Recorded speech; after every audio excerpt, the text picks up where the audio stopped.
पहले सबसे पहले कल आपका ये सवाल था एक तो बाण में U238, इसको ऐसे ही बोला जाता है, बाण में यूरेनियम 238 बोलोगे आप, क्या बोलोगे? बाण में U238 अल्फा पार्टिकल को इसने क्या किया? इमिट किया। ठीक है, 2He4 को एक अल्फा पार्टिकल को इमिट किया, तो इसका क्या हुआ? इसके पास में क्या बचा? थोरियम बचा। इसके पास क्या बचा? थोरियम बचा। ये 90 बच गया और ये 234।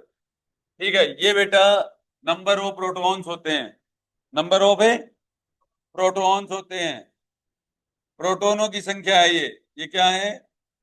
ये पंखा एक बार बंद कर दो घूमना। प्रोटॉनों की संख्या 92 है, और सेम इलेक्ट्रॉन्स की संख्या भी होती है, ये इलेक्ट्रॉन की संख्या भी 92 ही होती है। ठीक है, और ये द्रव्यमान संख्या होती है, ये क्या होता है? ठीक है, न्यूट्रॉन प्लस प्रोटॉन है, दोनों है ये, बात को। ठीक है, ये मास नंबर बोला जाता है, इसको क्या बोला जाता है? आगे आएगा आपका 238। ठीक है, ए मास नंबर है बेटा। अब यही प्रोटॉनों की संख्या, न्यूट्रॉनों की संख्या, अपने तो नंबर ऑफ प्रोटॉन्स, इसको एनपी लिख दूं क्या?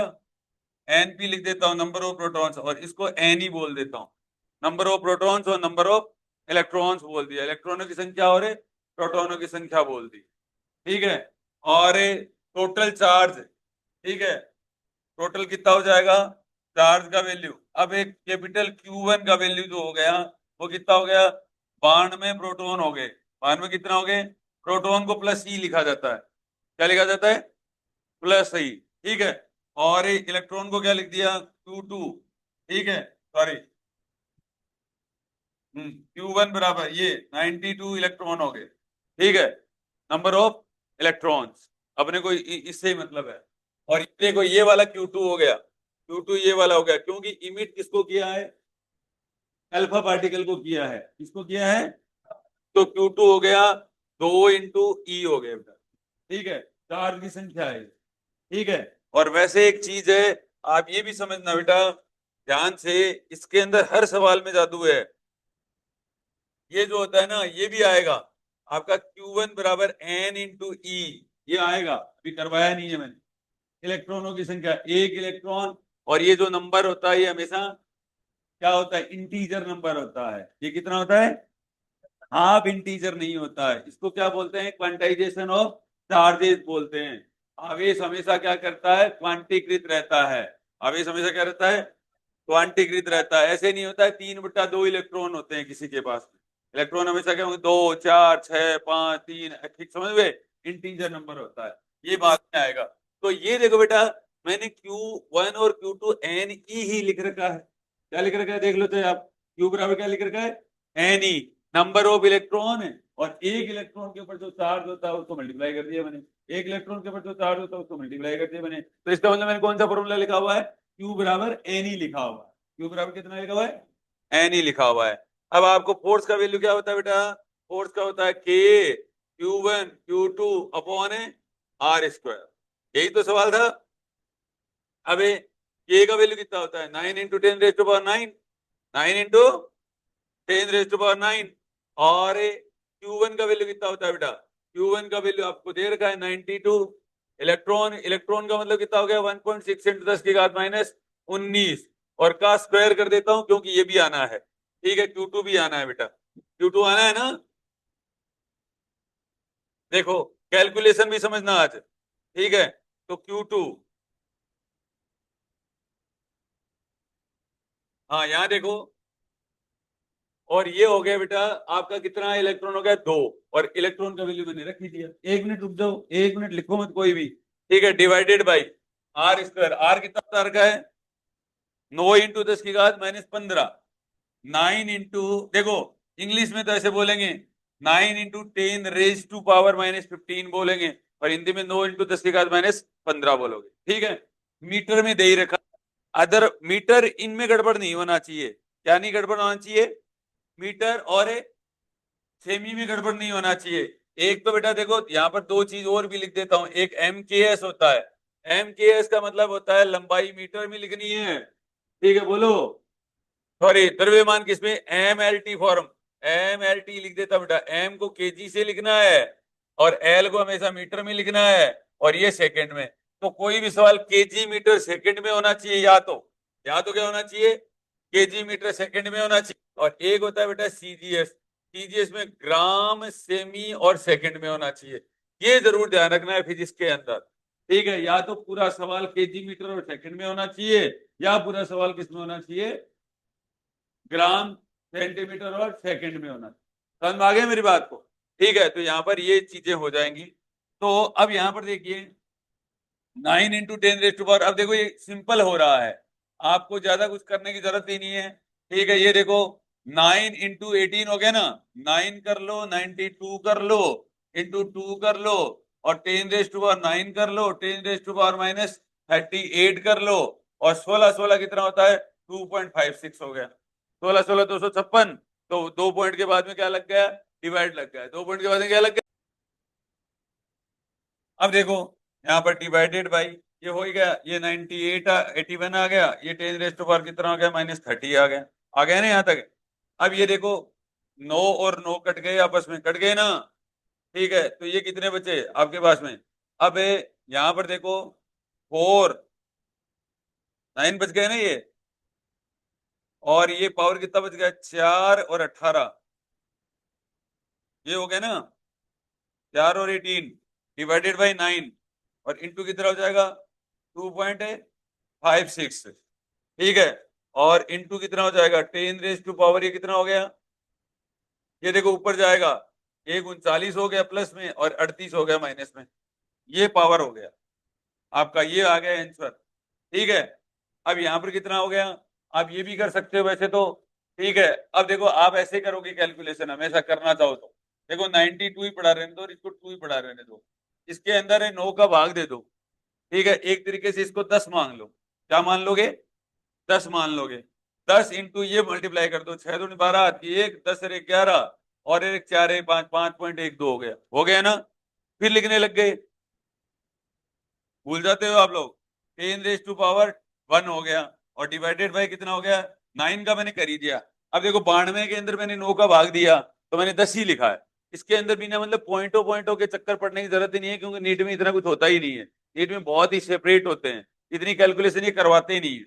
तो ये हो गया, तो आंसर कितना आ गया बेटा, 5.12 × 100 कर दो, 512 न्यूटन आ गया। कितना आ गया, 512 न्यूटन। मैंने भी आपको यही बताया था कि 512 न्यूटन आएगा आंसर, ठीक है ना। समझ में आ गई मेरी बात को, ऐसे करते हैं कैलकुलेशन, कर लीजिए इसको, कर लिया होगा, कुछ बच्चों ने कर लिया होगा, लेकिन ज्यादा कैलकुलेशन के चक्कर में पड़ा मत करो, सीधा कर दिया करो, मल्टीप्लाई कर दोगे। किस किसने किया ये सवाल, किस किसने नहीं किया, हाँ अब कर लो, जल्दी से कर लो बेटा,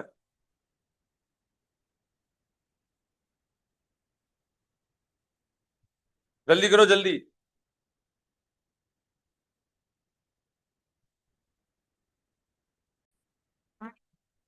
अगला सवाल कह रहा है, कल 2 सवाल दिए थे मैंने, इसके अंदर कुछ कुछ बातें समझे, number of proton, number of electrons समझ गए ना, ठीक है।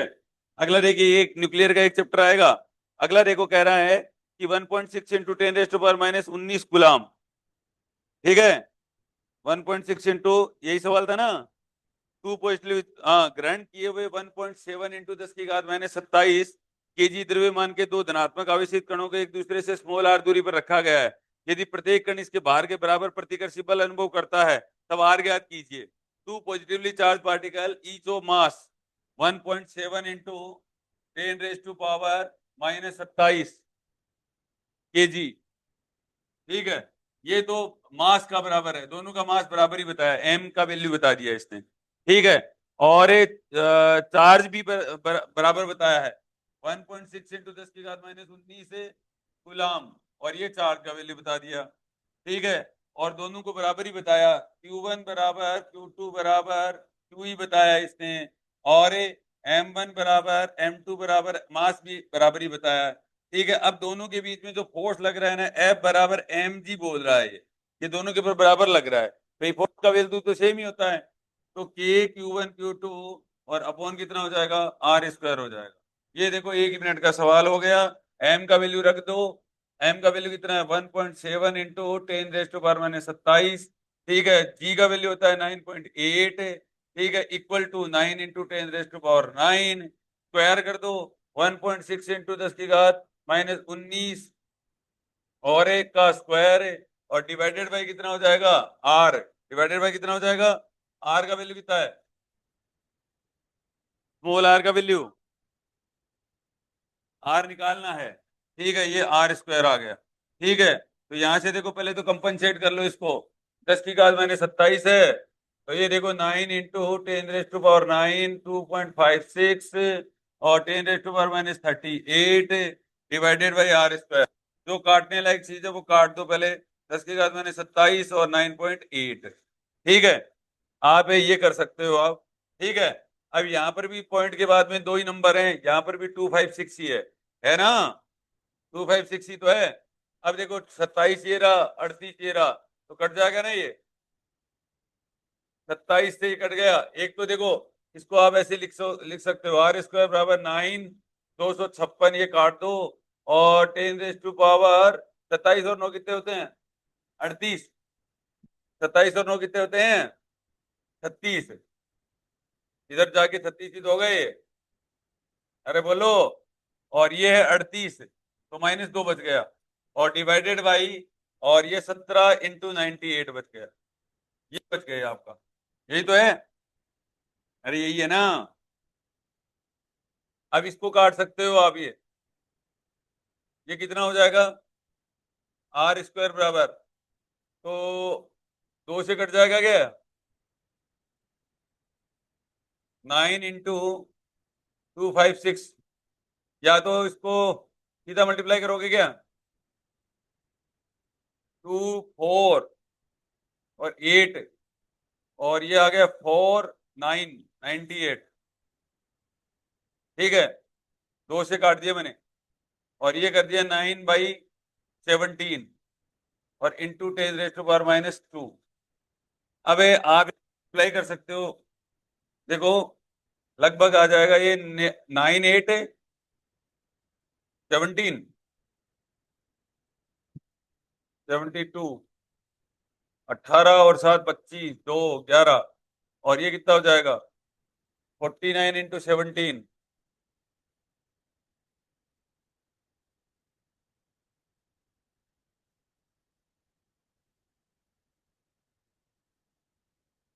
833, ये आ जाएगा अप्रोक्सीमेट, और इंटू 10⁻⁻²। अब यहां पर देखो आपका लगभग ये वैल्यू, देखो ऐसे कैलकुलेट करते हैं इसको, आप इसको 2 से मल्टीप्लाई करो, 6 6 और 16 हो जाएगा लगभग। ठीक है, ये देखो 6 6 और 16, थोड़ा सा ये नंबर ऊपर ज्यादा आ रहा है, इसका मतलब ये करीब जो नंबर है ना, ये 1.7 के करीब नंबर है, 2 से कम है ये। बताओ समझ में आया कि नहीं है, ये अप्रोक्सीमेट क्या है, 2 से कम नंबर है ये। ऐसे कैलकुलेशन करते हैं। अगर कैलकुलेशन करते टाइम अगर आपका कहीं कैलकुलेटर या मोबाइल यूज हुआ, तो आप गलत कर रहे हो, कैलकुलेशन करना ही नहीं है आपको, यूज ही नहीं करना है आपको, इस तरीके से कैलकुलेशन करनी है, शुरुआत के अंदर करोगे तो फिर पार है नैया, फिर कोई दिक्कत वाली बात नहीं है। समझ में आ गया मेरी बात को। अब ये आ गया 1.7, और इंटू कितना आ जाएगा 10⁻⁻² आ जाएगा। ठीक है, और आर स्क्वायर। अब आप ऐसे देख लो, फिर देखो फिर कैलकुलेशन सिखाऊं। आर स्क्वायर इसको ऐसे लिख लो, 1.7 है ना, डिवाइडेड बाई 10⁻² कर देता हूं, कर दूं, तो ये देखो फिर मेरे को आर भी करना है इसके अंदर। ठीक है, रूट कर देता हूं, कर दूं। अब अभी तो पहले तो इसको तो 1/10 तो निकालो आप। ठीक है, अभी आपके पास में क्या बच गया, √17/10 बच गए, बच गए ना। अब यहां पर देखो लगभग ये जो 17 होता है 16 मान लो, इसको मान लोगे 16 मान लोगे करीब, ये 4 है, 4 का रूट हो गया 2। ठीक है, और ये है 3 के करीब है, ये कितना है, 3 दिया 9, हाँ 4, 4/3 आ गए। इसको 16 17 16 मान लो, और इसको 9 मान लो, एक एक कम कर दिया मैंने। ठीक है, यहां पर देखो 16 बट्टे, और बेटा 9 लिख सकते हो इसको, और 1/10, तो ये आ जाएगा 1/10, ये 4/3 आ जाएगा। ठीक है, 3 एकम 3, और ये कितना आ जाएगा 10, 1.3। ठीक है, 1.3 के करीब आ गए, और डिवाइडेड बाई 10, तो ये आ गया 0.1, ये दूरी कितनी आ गई 0.1। ऐसे कैलकुलेशन करनी है। ठीक है, आ गई क्या बात समझ में, थोड़ी थोड़ी कैलकुलेशन समझ में आई। आपसे तो नहीं हुई थी ना?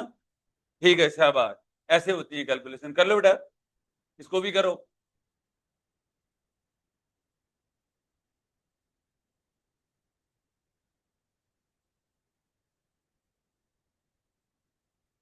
कैलकुलेटर और मोबाइल यूज नहीं करने हैं आपको।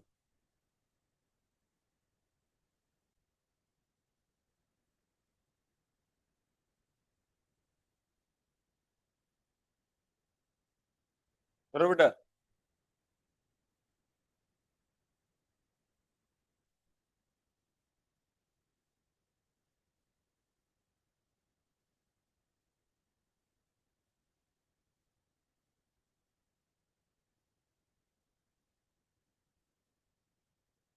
तूने कर लिया गया? कैसे किया था कैलकुलेटर से? कैलकुलेटर से सवाल नहीं करने हैं। अरे तो ठीक है, मैं तो पूछ रहा हूँ कैलकुलेटर से किया था क्या? तो फिर कैसे किया? कैलकुलेशन करके कैसे किया? कैलकुलेशन करके तो होगा ही नहीं सवाल है। सवाल ही ऐसे होगा। ठीक है तो। हाँ बेटा। क्वेश्चन बेटा मैं बोला तो था तुम्हारे को कि है ना, राम के पास पढ़ लो। तो क्या हुआ, सवाल तो पढ़ना आता ही है, अपन भी तो हिंदी में ही बात कर रहे हैं।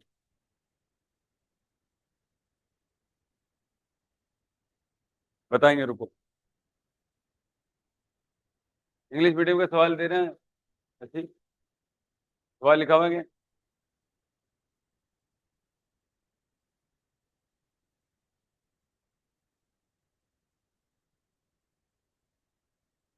बोलो कॉपी।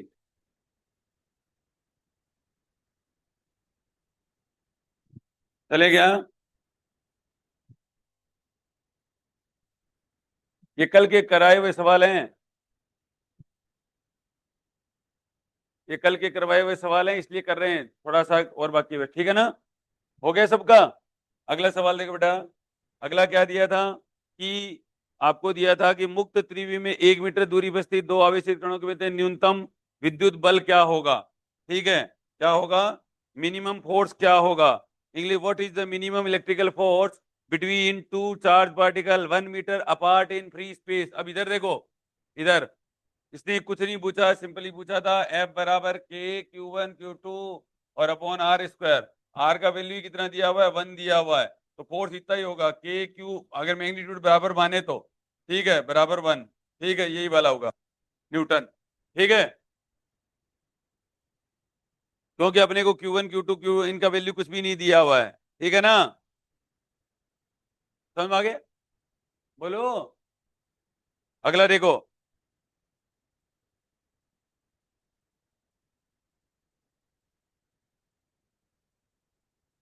ये कर लो एक बार।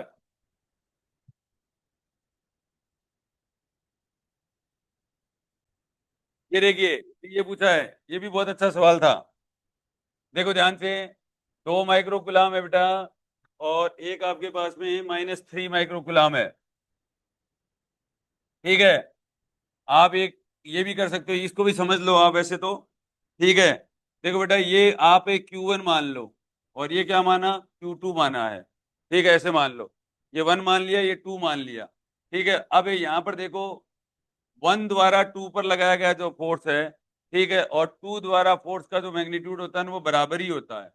1 2 का जो मैग्नीट्यूड होता है, और वो इक्वल टू कितना होता है? F21 है। यही वाली बात पूछी है इसने। ठीक है। एक पूछा है F12 कितना होगा, एक कितना है F21 कितना होगा। तो ये कोई ज्यादा बताने की जरूरत ही नहीं है, वो सेम ही होता है। के Q1 Q2 upon R square, बीच की दूरी भी सेम ही है। और ये आ जाएगा के Q1 Q2 upon R square, ये सेम ही है। इसमें कोई ज्यादा बड़ी बात थी नहीं। ठीक है, तो 1:1 हो गया। कितना हो गया? 1:1 हो गया। समझ में आया कि नहीं आया? भाई दो चार्जेस के बीच में फोर्स तो सेम ही होगा, अलग अलग कैसे आएगा? ठीक है, सेम आएगा, लिख लो। 1:1।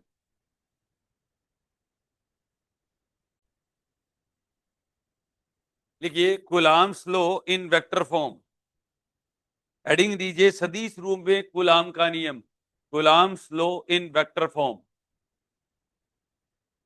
Coulombs law in vector form. सदिश रूप में कूलाम का नियम। देखो बेटा, अब ये बहुत अच्छा है, सेंटर ऑफ मास कर लेना, चाहे मोमेंट ऑफ इनर्शिया कर लेना, सब में ये आता है। ठीक है, ये ध्यान से देखिए, मैंने ये ओरिजिन ले लिया, ये मूल बिंदु है। ठीक है, ये कोई मैंने कोई चार्ज पार्टिकल ले लिया, एनीवन Q1 ले लो, और ये कोई मैंने क्या ले लिया, Q2 ले लिया। ठीक है, और इनको, इन चार्जेस को क्या बोला जाता है बेटा, सोर्स चार्जेस बोला जाता है। इनको क्या बोला जाता है, सोर्स चार्जेस है। ये R1 वेक्टर, ये समझ लेना, ये समझ गए तो काम की बात आ जाएगी आपको। अब देखो बेटा, ओरिजिन से डिफाइन करना अलग होता है चार्जेस को, ओरिजिन से। अब लिखो मत, एकदम आराम से समझो, रुको, अब शांति से देखो, आप मैं क्या कर रहा हूं वो कॉपी कर देना एक बार। ठीक है, उसके बाद में आपको लैंग्वेज समझ में आने लग जाएंगी। ठीक है फिजा, आई बात समझ में? देखो बेटा, ये क्या कह रहा है, देखो ओरिजिन से चार्ज को डिफाइन करना अलग बात होती है, ध्यान रखना एक चीज को। और कभी भी फोर्स होता है वो दो चार्जेस की बीच की दूरी पे डिपेंड करता है, ना कि ओरिजिन से दूरी के ऊपर डिपेंड करता है, ये ध्यान रखना है आपको। ठीक है, तो ये देखो ओरिजिन से डिफाइन किया है मैंने अलग। अब मैं यहाँ पर क्या लगाऊंगा, यहाँ पर वेक्टर लो लगा सकता हूं मैं। ये देखिए, ओरिजिन से सीधा लाइन ऑफ एक्शन आगे की तरफ निकल रहा है इनका। ठीक है, और ये दूरी एनीवन कुछ भी बोल सकते हो, इसको R12 भी बोल सकते हो और R21 भी बोल सकते हो, एक ही बात है ये। ठीक है, अब ऐसे सपोज करो बच्चों, मैं R12 का नाम ये दे देता हूं, ये मेरा चार्ज 1 है और ये मेरा चार्ज क्या है, 2 है। ये Q1 कह देता हूं और ये क्या कह देता हूं, Q2 कह देता हूं। ठीक है, अब यहां पर देखिए, मैं पहले तो F12 का मतलब क्या होता है ये आपको ध्यान रखना है। देखो, 1 द्वारा 2 पर लगाया गया फोर्स, 1 द्वारा 2 पर लगाया गया फोर्स, 1 द्वारा 2 पर लगाया, इसको F21 लिखा जाता है। इसको क्या लिखा जाता है, F21। और इस दूरी को मैं बोल देता हूं R21। इस दूरी को क्या बोल दिया, R21। ये सीधा भी कर सकते हो, टेढ़ा भी कर सकते हो। अब आपको एक चीज का डर लग रहा होगा कि सर अगर आपने टेढ़ा कर दिया तो हमारे को कंपोनेंट लेने पड़ेंगे। हमारे को क्या लेने पड़ेंगे, कंपोनेंट लेने पड़ेंगे। आपको कंपोनेंट की जरूरत नहीं पड़ेगी अगर फोर्स को, अगर आप किस फॉर्म में लिख देते हो, वेक्टर फॉर्म में लिख देते हो। फोर्स को क्या लिख देते हो, कैप फॉर्म में मत लिखना, वेक्टर फॉर्म में लिख देना, आपको कभी कंपोनेंट की जरूरत नहीं पड़ेगी। ठीक है, अब देखो बेटा, यहां पर क्या हो जाएगा, F21 बराबर के, सिंपल आपको लिखना है के Q1 Q2 और अपॉन, ये मैं आपको एनीवन स्मॉल आर लिख देता हूं एक बार क्या लिख दिया, स्मॉल आर। मुझे नहीं पता ये स्मॉल आर है क्या। ठीक है, तो स्मॉल आर लिख दिया और ये मैं लिख दिया आर कैप लिख दिया। ये स्मॉल आर ये वाला होता है, R21 R12 ये वाला होता है, दो चार्जेस के बीच की दूरी होती है स्मॉल आर। ठीक है, और इन इन इन दूरी से इनको कोई लेना देना नहीं है, फोर्स को कोई लेना देना इस दूरी से तो नहीं है, ओरिजिन से दूरी का कोई लेना देना नहीं है, समझ रहे हो यहाँ पर। अब देखो, शुरुआत के अंदर थोड़ा सा दिक्कत आता है आपको, इसको डील करना सीख जाओ। अब मैं इसको ऐसे लिख देता हूँ बेटा, के Q1 Q2 और अपॉन आर वेक्टर लिख देता हूँ और आर क्यूब लिख देता हूँ। ठीक है, और ये बात तो समझ में आ गया होगा आपको कि F21 का मतलब क्या होता है, बताओ। F21 बराबर फोर्स exerted by 1 on 2। ठीक है, इसका मतलब क्या होता है, 1 द्वारा आवेश, 1 द्वारा और 2 पर लगाया गया, 2 पर लगाया गया, धक्का मार रहा है इसको, लगाया गया बल। समझ में आ रहा है, यहां तक समझ में आया गया। देखो, ये ऐसे लिखा जाएगा, 1 द्वारा और 2 पर, 1 द्वारा 2 पर, ऐसे लिखा जाएगा। समझ में आ गया, चलता है ऐसे 1 द्वारा 2 पर। अरे, जिसको धक्का मारेगा ना उसको आगे की तरफ धकेलेगा, तो ये देखो लाइन ऑफ एक्शन मैंने आगे की तरफ निकाल दी है, समझ रहे हो यहां तक। ये देखो, ये इधर साइड जाएगा। अब इसके जो डायरेक्शन है ना, F21 की ये वाली है, F21 की डायरेक्शन ये वाली है। अब आपको बताए ये क्यों कर रहे हैं, आप बताओ क्यों कर रहे हैं, ये सब काम कर क्यों रहे हैं, ये मैं क्यों लगा रहा हूं ऐसा, बताओ क्यों लगा रहा हूं, क्यों कर रहा हूं ऐसा काम। मतलब मीनिंग क्या है, Coulomb's law in vector form का मतलब क्या है।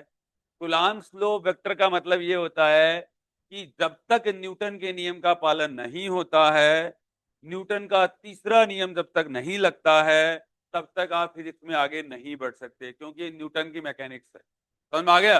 तो यहां पर ये बताना चाह रहा है कि एवरी जगह, everything Newton law, Newton law के बिना आगे नहीं बढ़ेंगे।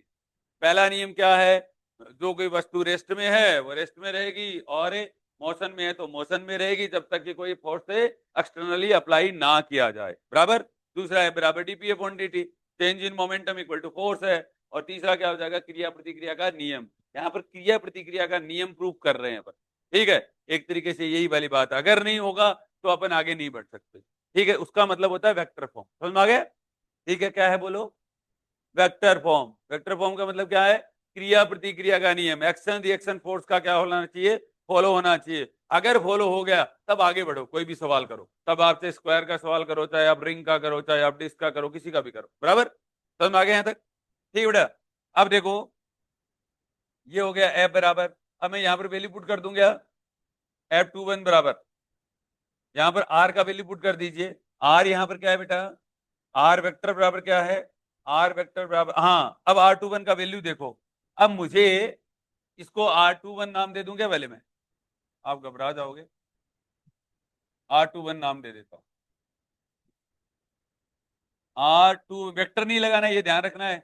और ये यहाँ कैप लगा दो, और यहाँ क्यूब लगा दो, और यहाँ R21 वेक्टर लगा दो। बराबर। अब मेरे को ये जानना है R21 वेक्टर क्या है।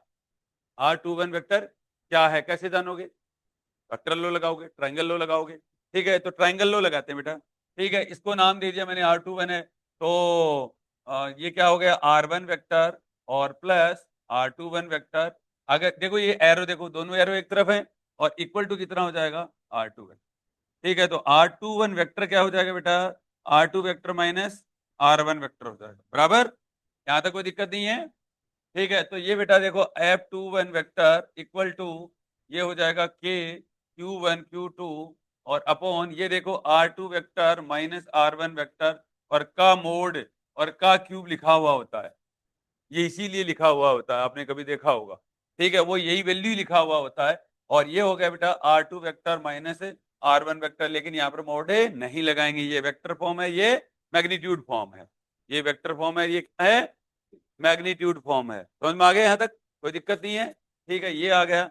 अब ये इक्वेशन एक आई है बेटा, ये इक्वेशन क्या आई है, एक आई है। अब एक दूसरा और चेक करना है अपने को, अगर ये दोनों एक दूसरे के उल्टे हुए तो अपन सही है, ठीक है। तो अपन कहेंगे न्यूटन के नियम का ये क्या कर रहा है, फॉलो कर रहा है। अब एक दूसरा देखते हैं बेटा, आप कहो तो मैं दूसरा डायग्राम बनाऊं। अभी देखो वापस से एक दूसरा डायग्राम बनाते हैं अपन। डायग्राम तो सेम ही है, ठीक है। ये देखो बेटा Q1, और ये R1 वेक्टर नाम दे दिया, और ये आपने क्या दे दिया, Q2 दे दिया, और ये मैंने क्या दे दिया, R2 वेक्टर दे दिया। अब की बार मैं क्या कर देता हूँ, उल्टा कर देता हूँ। अब की बार मैं, मुझे देखना है F12, टू द्वारा वन पर लगाया गया फोर्स की डायरेक्शन कैसे होगी, इस साइड होगी। अब की बार इस साइड होगी, ठीक है। और इसको नाम क्या दे देता हूँ, R12 वेक्टर दे देता हूँ नाम। अब बताओ फोर्स क्या लिखूं, F12 वेक्टर बराबर KQ1 Q2, और अपॉन कितना हो जाएगा बेटा, R12 की क्यूब लिख दूंगे सीधा ही, R12 क्यूब लिख दूं क्या, और R12 वेक्टर लिख दूं, ये लिख दिया, ठीक है। इस तरीके से अगर आप करोगे तो आपको कोई डीलिंग में प्रॉब्लम नहीं होगी। यहां पर देखो, अब आपका क्या है बेटा, वेक्टर लो लगाना, R2 vector plus R12 vector equal to R1 vector. तो R12 वेक्टर बराबर कितना हो जाएगा, R1 vector minus R2 vector. अब तुम क्या समझे, अपन ने देखो बेसिक मैथमेटिक्स और देखो वेक्टर इसीलिए पढ़ा था, हर जगह वेक्टर है, हर जगह वेक्टर है। वेक्टर के बिना काम ही नहीं चलेगा, फिजिक्स का दूसरा नाम ही वेक्टर है, ऐसे मान लो आप। इसलिए वो चैप्टर ध्यान से पढ़ा था अपन ने। देखो ये देखो आ गया। अब बेटा यहाँ पर लगाओ F12 वेक्टर बराबर KQ1 Q2, और इक्वल टू R12 की पावर क्यूब, ठीक है। और ये कितना हो जाएगा, R1 वेक्टर और माइनस R2 वेक्टर, इसके क्या लगा दूंगा, क्यूब लगा दूंगा। अब मोड का मतलब क्या होता है, मतलब मोड का मतलब ये होता है कि चाहे R2 माइनस R1 लिख दो, चाहे R1 माइनस R2 लिख दो, बात एक ही होता है, ठीक है। अब ये देखो, अब ये F12 वेक्टर बराबर मेरा आ गया। अब इसको मैं ऐसा भी लिख सकता हूं ना, देखो F12 वेक्टर बराबर, माइनस साइन कॉमन ले लेता हूं, माइनस साइन कॉमन ले लू बेटा, माइनस साइन कॉमन ले लेता हूं, KQ1 Q2, और इसको तो कोई फर्क पड़ता ही नहीं है, ठीक है। फिर भी लिख दो अपना क्या जा रहा है, ठीक है, फिर भी कोई फर्क तो पड़ता ही नहीं। और ये माइनस आएगा कि नहीं आएगा, R2 vector minus R1 vector, और ये वैल्यू किसका है, ये वैल्यू किसका है, आप देख लो, चाहे F21 का है, ठीक है, ये एक्शन रिएक्शन फोर्स है। ये क्या है बेटा? एक्शन रिएक्शन फोर्स है। भाई देखो, न्यूटन का जो फिजिक्स है उसमें न्यूटन के नियम का फॉलो होना जरूरी है, ठीक है, अदरवाइज कहीं पर भी आप आगे नहीं बढ़ सकते। ठीक है, तो पहले अपन यही बताना चाह रहे हैं कि न्यूटन का थर्ड लॉ लग रहा है। ये देखो, क्रिया प्रतिक्रिया का नियम लग रहा है, F12 बराबर माइनस F21 है, दोनों एक दूसरे के क्या हैं? अपोजिट में। समझ में आ गया? और ये दोनों का मैग्नीट्यूड क्या है? बराबर है। दोनों का मैग्नीट्यूड क्या है बेटा? बराबर है। अभी आपको एक सवाल भी दिया था ना, कि बोले क्या रेशियो होगा दो चार्जेस के बीच के, तो भाई मैग्नीट्यूड बराबर होता है उनका। तो समझ में आ गया? आई दिक्कत? कोई दिक्कत नहीं आई ना? ठीक है, ये आपका कुलाम्स लॉ होता है। करोगे नहीं करोगे? लिख लो बेटा। और हिंदी में क्या लिखोगे? एक मिनट, ये वाला क्या लिखोगे बेटा? F12 का मतलब क्या होता है बोलो? आवेश टू द्वारा, आवेश टू द्वारा वन पर लगाया गया बल, लगाया गया बल। और इंग्लिश में क्या लिखोगे? Force exerted, force exerted by two और ऑन वन। ठीक है बेटा, लिख लोगे क्या? करो, सुंदर सुंदर सा करना।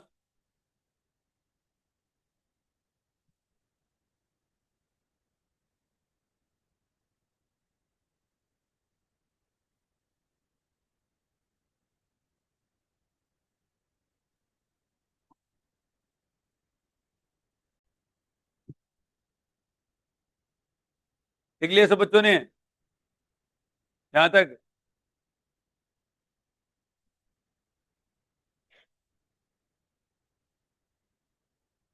ये दूसरा डायग्राम बना लेना।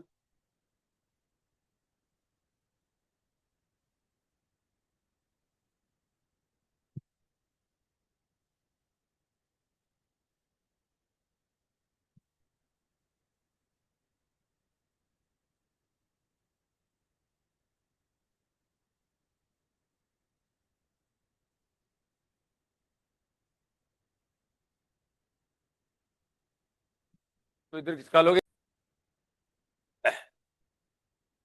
ये नीचे एन मोड है, तो अच्छा आपका नीचे आता क्या है? ये देखो ना ध्यान से, इसी को ही तो बोल रहे हैं ना। F12 बराबर K Q1 Q2 upon R square ही तो बेटा है। आर स्क्वायर का मतलब क्या है? R vector dot R vector, इसी को तो आर स्क्वायर बोल रहे हैं। आगे वो समझे? तो ये आर क्या है? Magnitude of R. अब इसको तो मोड की फॉर्म में लिखा हुआ है इसलिए लिख दिया, नहीं सिंपल भी लिख सकते हो आप। ठीक है सिंपल, लेकिन ये वेक्टर के तो मोड लगाने पड़ेगा ना, दो नंबर आ गए, नहीं तो सिंपल कहाँ लगाए? ऊपर नहीं लगाए। ठीक है ना? ये R vector dot R vector है, दैट इज ये स्केलर नंबर है। ठीक है, इसलिए मोड लगाएंगे। ठीक है ना? मैंने लगाया थोड़ी ना है, मेरे हिसाब से आया है, माइनस साइन कॉमन नहीं लिया था। माइनस साइन कॉमन लिया बेटा, R2 पहले लिखा, R1 बाद में लिखा है, नहीं लिखा? और ये देखो, ये देखो बेटा, तो ये पूरा का पूरा उठा के पढ़ने माइनस बच गया। सही है? समझ में आ गया? मैंने मैंने कुछ भी नहीं लिखा है, आया है। ठीक है, चलें आगे। हार्ड लगा कि आसान लगा? लेकिन ये रटना नहीं है। ये किसी भी बच्चे को, अब एक कई बच्चे मान लो सपोज करो लिखना नहीं आया, तो जो कॉम्पिटिटिव एग्जाम की प्रिपरेशन कर रहे हैं उनको लिखना आना कोई जरूरी नहीं है। ऐसे नहीं होगा रटने लग जाओ घर पे, आज तो मैं लिख के ही रखूंगा। ये बार बार प्रैक्टिस से अपने आप आ जाते हैं, तो कोई दुख दुबड़ा नहीं होना है। समझ में आई मेरी बात को? सिंपल सा आपको समझना है, ये किया क्यों है? न्यूटन का थर्ड लॉ लागू होना चाहिए, ये जरूरी होता है फिजिक्स का पढ़ने से पहले, क्योंकि ये न्यूटोनियन मैकेनिक्स है, न्यूटन की मैकेनिक्स है। अब जैसे आप अपनी बुक में देखिए, अपनी बुक के अंदर ये सीधा किया हुआ है, आपकी बुक के अंदर क्या किया हुआ है? ये सीधा किया हुआ है बेटा। पेज नंबर 4 देखिए, पेज नंबर 4 देखिए, ये रहा।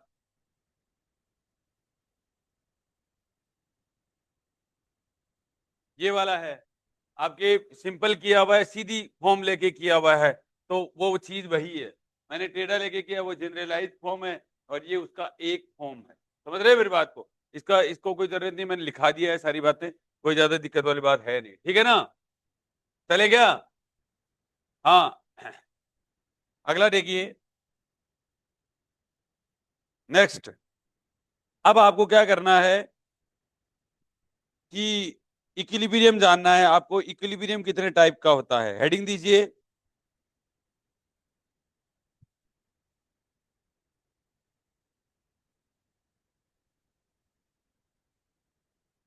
अब ये टॉपिक वही आ गया, इक्विलिब्रियम वाला ही टॉपिक आ गया है कि इक्विलिब्रियम कितने टाइप का होता है।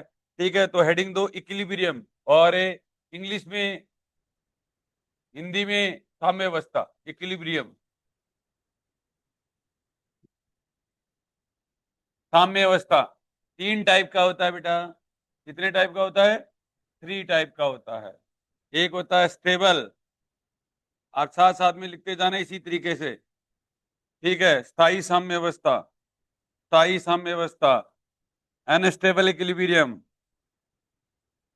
अनस्टेबल इक्विलिब्रियम, अस्थायी साम्यावस्था, न्यूट्रल इक्विलिब्रियम, न्यूट्रल इक्विलिब्रियम, उदासीन साम्यावस्था। लिख लो आप। साम्यावस्था, साम्यावस्था का मतलब ये होता है, ब्रैकेट में लिख लो बेटा, एफ नेट का वैल्यू जीरो होना चाहिए। एफ नेट का वैल्यू कितना होना चाहिए? जीरो होना चाहिए। एफ रिजल्टेंट का वैल्यू जीरो होना चाहिए। एफ टोटल का वैल्यू जीरो होना चाहिए। कोई भी बाहर से जो लग रहे हैं, जितने भी फोर्सेज है, उनका वैल्यू जीरो होना चाहिए। एफ नेट बराबर जीरो। तुम जल्दी जल्दी लिखो तो। एक लिख लिया स्थायी साम्यावस्था, एक लिख लिया अस्थायी साम्यावस्था, एक लिख लिया उदासीन साम्यावस्था। स्थायी साम्यावस्था के लिए फोर्स बराबर कितना होना चाहिए? जीरो होना चाहिए। फोर्स बराबर कितना होना चाहिए? जीरो होना चाहिए। ठीक है, अब आने वाले टाइम में नाम आएगा आपका, एफ बराबर minus dv upon d x भी बोला जाता है। एफ बराबर क्या बोला जाता है? Minus dv upon d x. ये स्थितिज ऊर्जा होती है। ठीक है, और डबल डेरिवेटिव, और वी क्या है? पोटेंशियल। यू लिख दो आपसे, यू लिख देते हैं, यू ऐसे। यू स्थितिज ऊर्जा है, पोटेंशियल एनर्जी, स्थितिज ऊर्जा। और ये क्या होना चाहिए? मिनिमम होना चाहिए। मिनिमम का मतलब न्यूनतम, मिनिमम ये होना चाहिए न्यूनतम। और ये ऐसे पॉइंट लगा लगा के लिख लेना, पहला पॉइंट, दूसरा पॉइंट, तीसरा पॉइंट और चौथा पॉइंट। अब इसका दो बार अगर डेरिवेटिव करोगे, ठीक है, वो क्या होना चाहिए? Greater than zero. क्या होना चाहिए? Greater than zero. यही तो किया था उस दिन, किया था कि नहीं किया था? ये देखो, यही सेम चीज होती है। फोर्स बराबर जीरो लिखोगे, दूसरा पॉइंट एफ को ही लिखते हैं minus d you by D x बराबर जीरो लिखते हैं। तीसरा पॉइंट आपका हो जाएगा गतिज ऊर्जा, पोटेंशियल एनर्जी। इंग्लिश में है potential energy, potential energy. Potential energy maximum होगा, पोटेंशियल एनर्जी मैक्सिमम। हिंदी में लिख सकते हो ना, स्थितिज ऊर्जा। अधिकतम, अरे लिख सकते हो, नहीं लिख सकते हो? अधिकतम। और इसका दो बार डेरिवेटिव, डबल डेरिवेटिव बोलते हैं इसको, d two u less than zero. ठीक है, इसके लिए पहला पॉइंट फोर्स बराबर जीरो, दूसरा एफ बराबर minus d u upon d x बराबर जीरो, तीसरा पॉइंट पोटेंशियल एनर्जी कांस्टेंट होनी चाहिए। कांस्टेंट मतलब स्थिर। ठीक है, और नियतांक भी बोल सकते हो, और डबल डेरिवेटिव का वैल्यू भी जीरो हो। ये लो, ये लिख लो शांति से।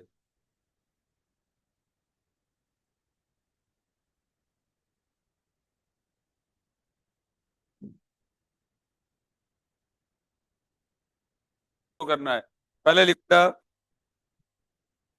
अब जैसे देखो, पहले लिखो पहला पॉइंट, तीन बिंदु आवेशों की साम्यावस्था, equilibrium, equilibrium of three point charges, equilibrium of three point charges, equilibrium of two three point charges. देखो, कभी भी सवाल आ जाए, बस आपको इतना ही वैल्यू पुट करना है। देखो Q2, ये ऐसे करेगा कि दो चार्जेज हैं, उनके बीच में कितना रखूं चार्ज का वैल्यू, जिससे ये क्या आ जाए? साम्य अवस्था में आ जाए।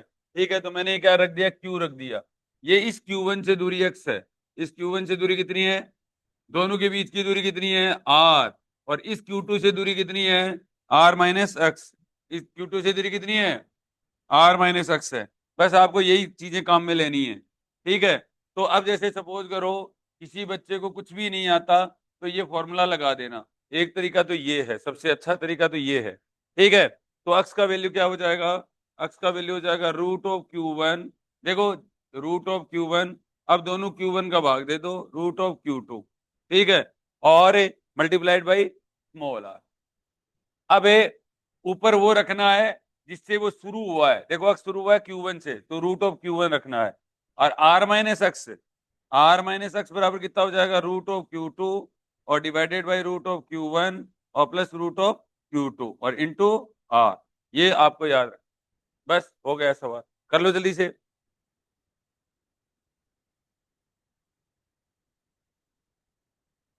समझ में आ गया क्या हुआ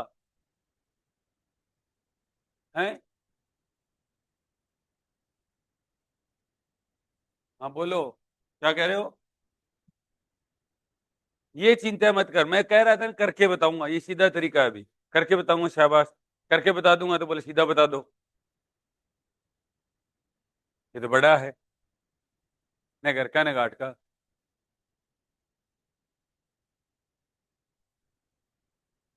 और कई बार इस चार्ज का वैल्यू भी पूछते हैं, Q बराबर minus Q1 Q2 divided by √Q1 और प्लस √Q2 का होल स्क्वायर।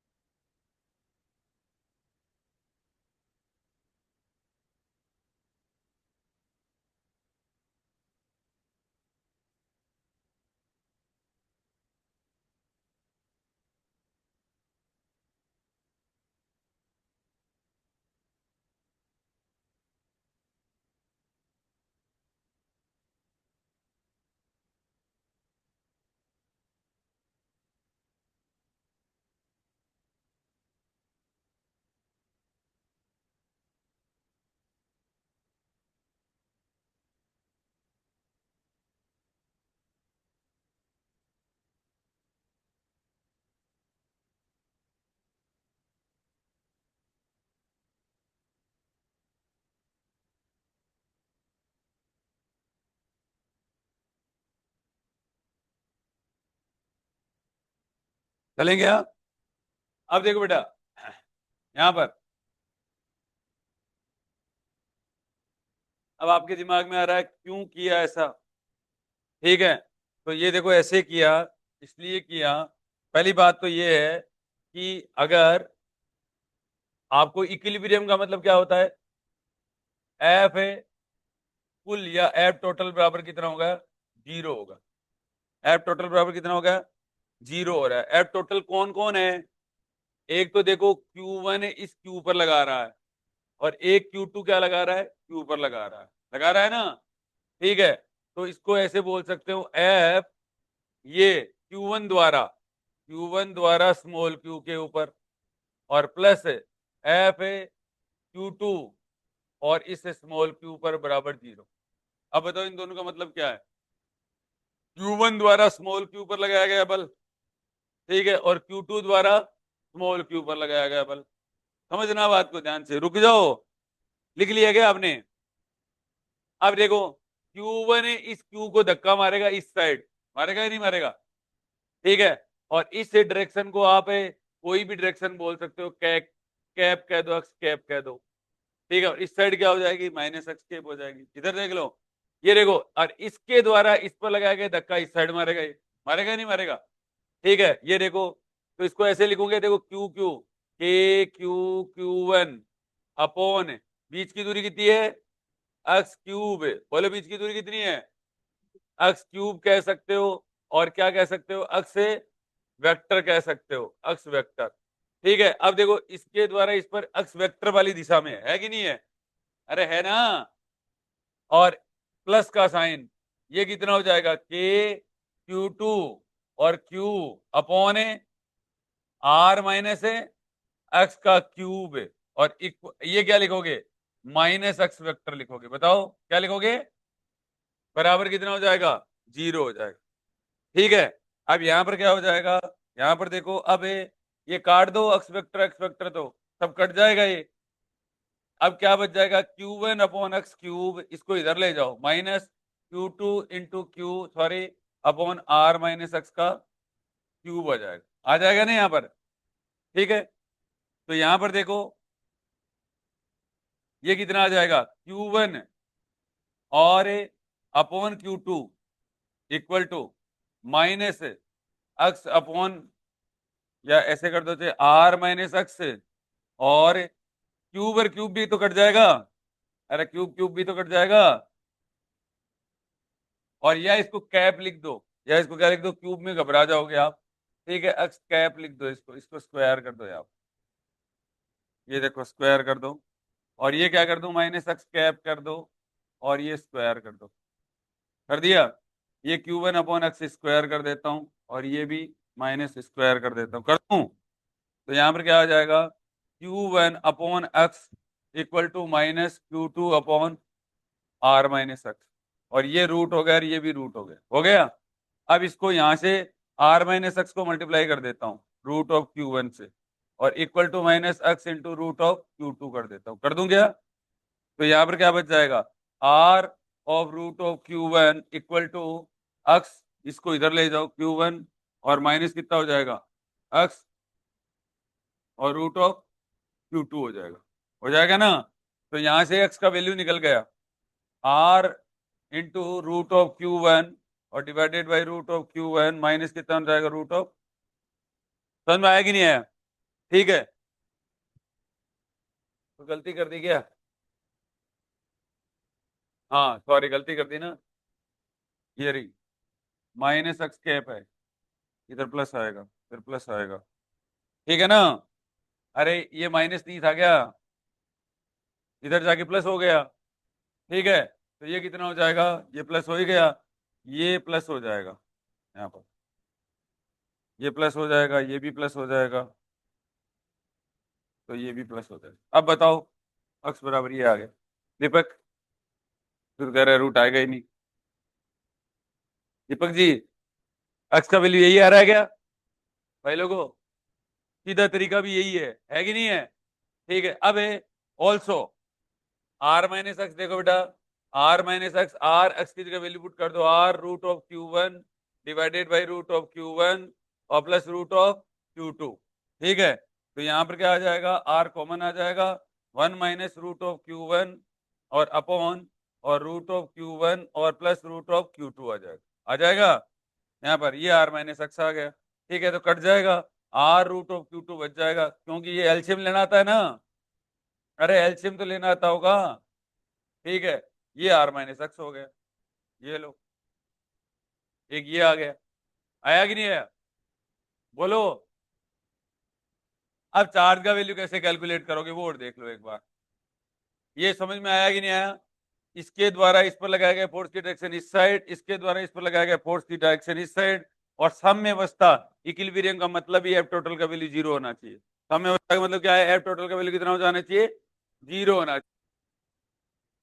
मेरा दूसरा सवाल तो ये है, अब क्यू का वैल्यू क्या होगा, अब मेरा दूसरा सवाल ये वाला है, स्मॉल क्यू का वैल्यू क्या होगा, ठीक है, एक और भी तो है ना, तो what is the value of small Q, ठीक है, इसका वैल्यू क्या होगा, ये अपने को जानना है, तो कैसे जानोगे, देखो दोबारा से देखो, अब की बार ये Q1 था और ये क्या था Q2 था, ठीक है, अब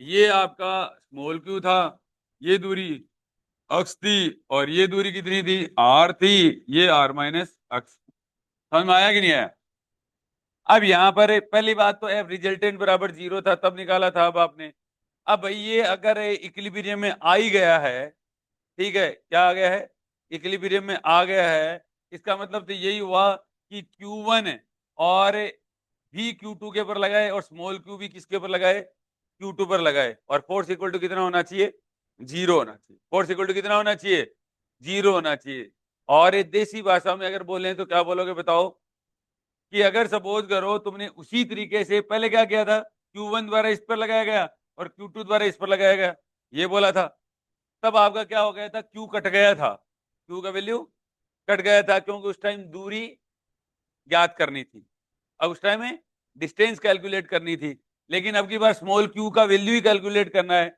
अगर इसके द्वारा इस पर लगा दिया और इसके द्वारा इस पर लगा दिया, क्यू तो कट्टी हो गया, निकाल किसका रहे हो वैल्यू, समझ में आ गया, तो आपको इसके द्वारा इस पर अब आपको ऐसे लिखना है बेटा, ठीक है, Q1 द्वारा Q2 पर, Q1 द्वारा Q2 पर, और प्लस का साइन बोलो, और Q द्वारा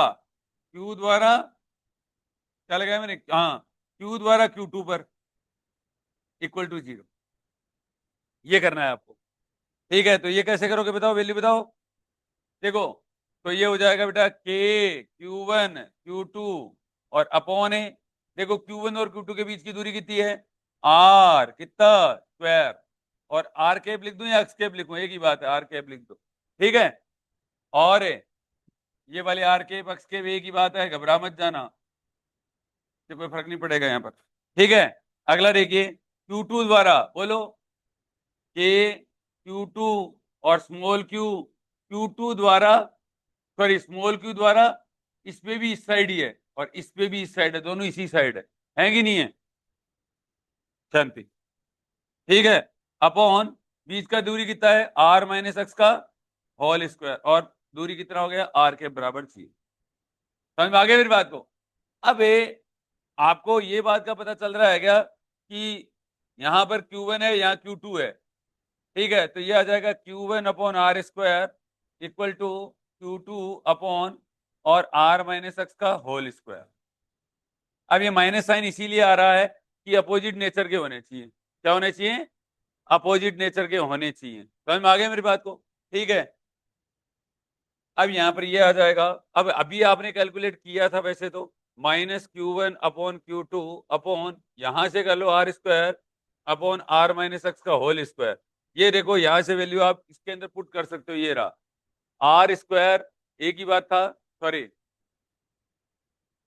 आर का वैल्यू पुट करना पड़ेगा, आर कहाँ है, ये रहा,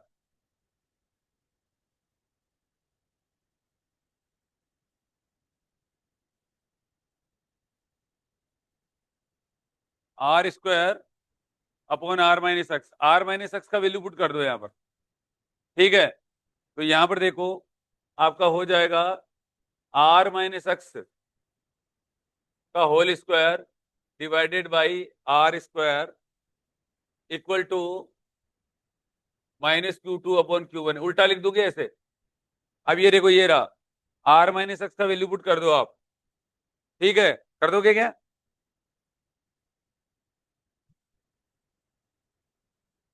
तो तुमने गलत क्यों करवाया, एक मिनट एक मिनट,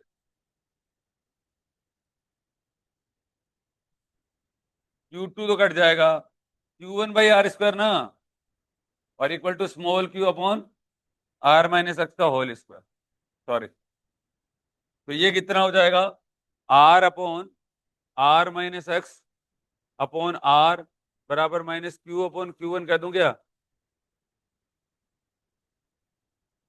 R माइनस एक्स का whole square divided by R square equal to -Q upon Q1। अब यहां से वैल्यू पुट कर दो आप, R माइनस एक्स और R था क्या,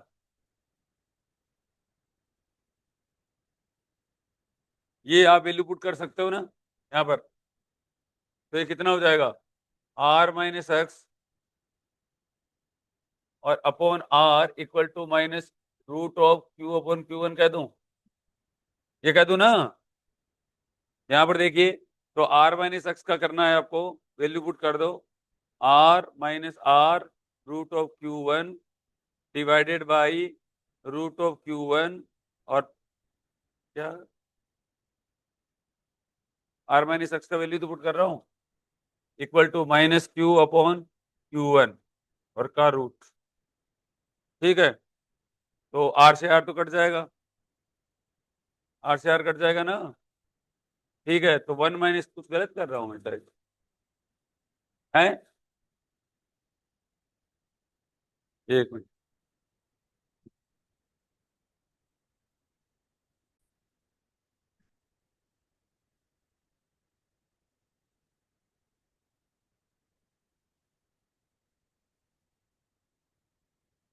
R माइनस एक्स का whole square upon R square बराबर -Q अपॉन Q1 ही है ना, इसकी जगह वैल्यू पुट करो आप।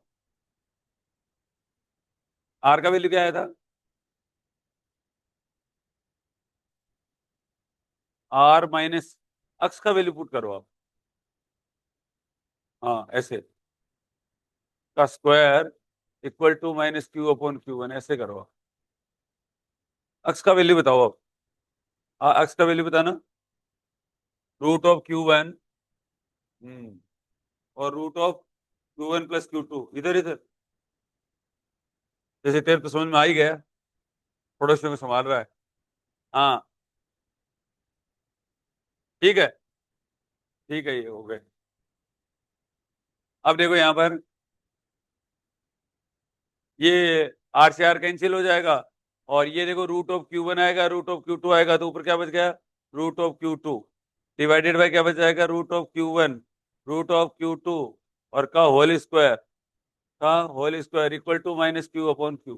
ठीक है, तो क्यू बराबर आ जाएगा माइनस क्यू वन, और ये कितना हो जाएगा, Q two divided by root of Q one और plus root of Q two का होल। ये ठीक है, ये आगे वैल्यू ऐसे कैलकुलेट होते हैं। बताओ कौन सा आसान लगता है, कौन सा आसान, फॉर्मूला याद करना आसान है कि ये आसान है, फॉर्मूला याद करना आसान है। समझ में आ गया, बता दिया अपन ने कि होता ऐसे है, लास्ट में आप फॉर्मूले याद करो, और ये फॉर्मूले याद किए हुए पे अप्लाई करना सीखो कि सवाल कैसे अप्लाई करते हैं। समझ में आ गया मेरी बात को, ठीक है।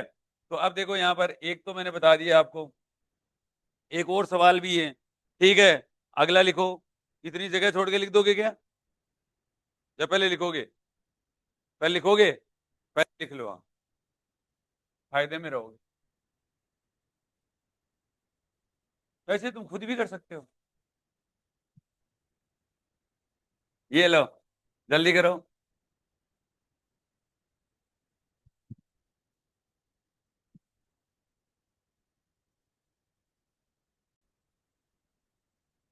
हो गया क्या,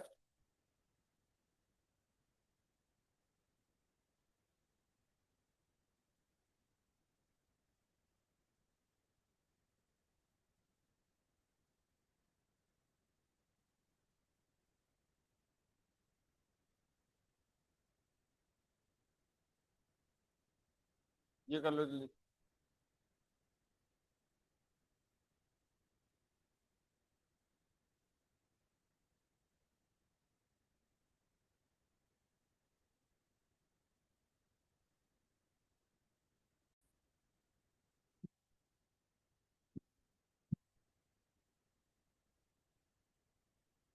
अब ये है ना, सवाल क्या है, क्या, ये नहीं करवाया था, अब कर ले। अरे ये हो गया ना, अब ये करो, सवाल लिख लेना पहले, स्मॉल क्यू का मान क्या होगा, हिंदी में लिख लेना, स्मॉल क्यू का मान क्या होगा।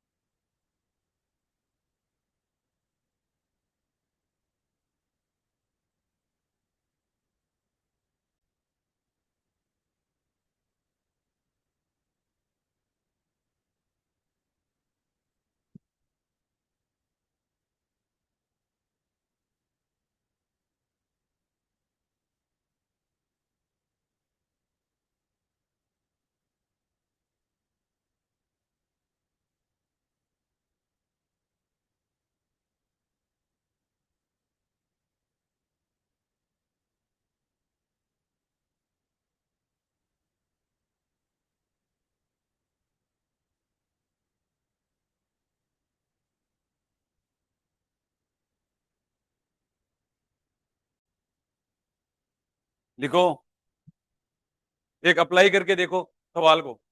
देखो बेटा, आवेश स्मॉल फोर क्यू, एक बार हिंदी में लिखा देता हूं, आवेश स्मॉल फोर क्यू, आवेश स्मॉल फोर क्यू तथा स्मॉल प्लस क्यू, तुम तैयार रहा करो, आवेश स्मॉल फोर क्यू तथा प्लस क्यू एक दूसरे से 3 मीटर की दूरी पर स्थित हैं, एक दूसरे से 3 मीटर की दूरी पर स्थित हैं। तीसरे आवेश स्मॉल प्लस क्यू को, तीसरे आवेश स्मॉल प्लस क्यू को तीसरे आवेश स्मॉल प्लस क्यू को आवेशों के मध्य किस बिंदु पर रखा जाना चाहिए, किस बिंदु पर रखा जाना चाहिए ताकि ये साम्य अवस्था में हो, ताकि यह साम्य अवस्था में हो। इंग्लिश में लिखे बेटा, two fixed charges, two fixed charges, two fixed charges small 4q and small plus q are at a distance of 3 metre apart, 3 metre apart. अब सवाल को पढ़ लिया तो करने शुरू करो। At what point between the charges, at what point between the charges comma a third charge small plus q, a third charge small plus q must be placed to keep it in equilibrium, to keep it is in equilibrium। ठीक है, अब देखो बेटा, इसके अंदर देखो, आपको शुरुआत में चलो ये रहे, बस यहां चलना है हर सवाल को, बस ये डायग्राम है, इसमें कोई इसकी जरूरत नहीं है, अप्लाई करना आना चाहिए। देखो ये अप्लाई करना है बस।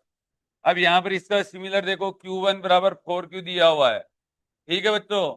Q2 बराबर कितना दिया हुआ है, Q दिया हुआ है, स्मॉल Q भी Q ही दिया हुआ है, ठीक है। ये देखो, तो देखो अक्स क्या आएगा, इससे दूरी आ जाएगी। Q1 की जगह कितना है, रुक जाओ तो इधर 4Q, इधर देखो। ये बात समझ में आई है कि नहीं आई है, आ गई। देखो वैल्यू पुट कर रहा हूं बेटा, ये आ गया 4Q और ये कितना आ गया Q, आया कि नहीं आया। और इनटू कितना हो गया, बीच की दूरी कितनी तरह की है, 3 मीटर, आर की जगह आ गया 3, ठीक है। ये आंसर आ गया। तो अक्स बराबर, ये देखो रूट क्यू तो कट जाएगा, ऊपर 2 बच गया और नीचे क्या बच जाएगा, 2+1, तो 2/3 आ जाएगा। अक्स का वैल्यू कितना आ गया, 2/3 आ गया, ठीक है। और आर माइनस एक्स कितना हो जाएगा, आर माइनस एक्स, आर का वैल्यू 3 है, अक्स का वैल्यू कितना है, 2/3 है, तो ये कितना आ जाएगा, 7/2, 7/3, ये 7/3 आ गया। बस 3 से गुणा नहीं किया गया, हाँ तो 3 से 3 कट जाएगा। देखो ऊपर 2 आया, नीचे 3 आया, इंटू 3, 2 आ गया ना, ठीक है। और ये कितना है, आर माइनस एक्स, 3 - 2 = 1, ये तो सही है, ठीक है। ये लो सवाल हो गया। अब ये देख लो बेटा, Q का वैल्यू भी पूछा है, Q का वैल्यू क्या होगा, Q1 कितना है 4Q इंटू Q और डिवाइडेड बाई 4Q और प्लस Q और का होल स्क्वायर, सॉरी।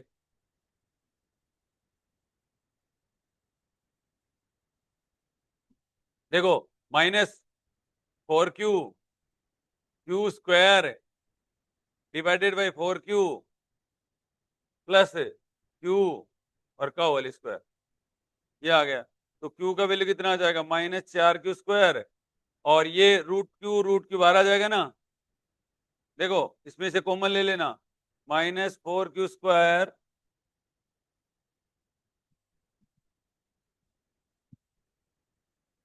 देखो ये थोड़ी कैलकुलेशन समझ लेना।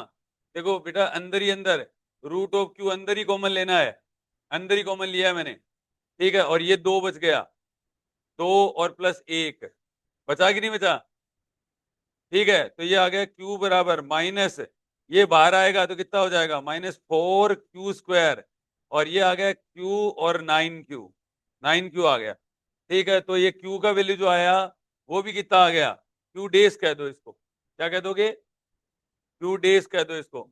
तो Q डेज का वैल्यू कितना आ जाएगा, -4/9Q आ गया। कितना आ गया, कितना वैल्यू आ गया। कर लोगे नहीं करोगे, करो जल्दी से, अप्लाई करना है क्या, राधा मोहन जी, राधा मोहन जी तो होशियार हो रखे हैं,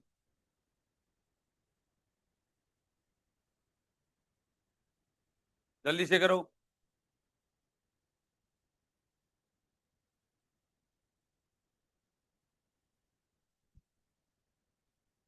ये इतना ही है बोर्ड पे।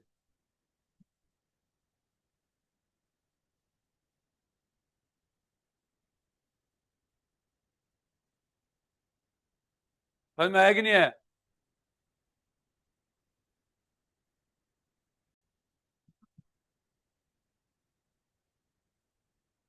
देखो,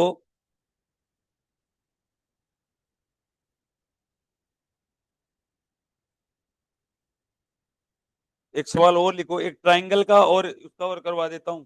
देखिए, equilibrium of symmetrical geometrical point, heading है equilibrium of symmetric geometrical point charge system.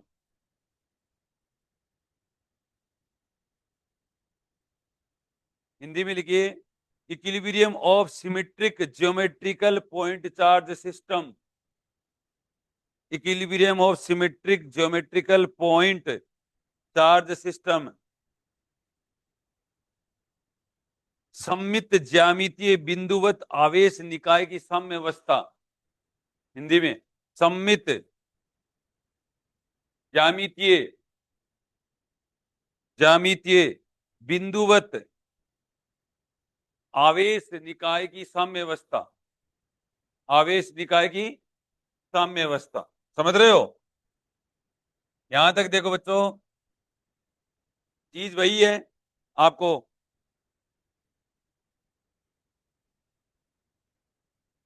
देखो, यहां पर एक ट्राइंगल बना रहा हूं मैं। ये पहला सवाल लिख सकते हो, what is the value of capital Q if the system is in equilibrium. देखिए, what is the value of capital Q, what is the value of capital Q if the system is in equilibrium।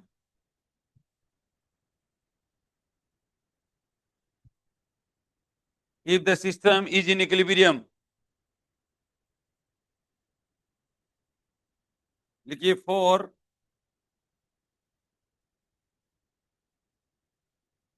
समबाहु को क्या बोलते हैं English में? Equilateral. Equilateral triangle, capital Q बराबर minus Q by root three आएगा। Capital Q बराबर कितना आएगा? Minus Q by root three. Hindi में लिखो, निकाय की साम्यावस्था के लिए केंद्र पर क्यू का मान ज्ञात कीजिए। निकाय की साम्यावस्था के लिए केंद्र पर कैपिटल क्यू का मान ज्ञात कीजिए।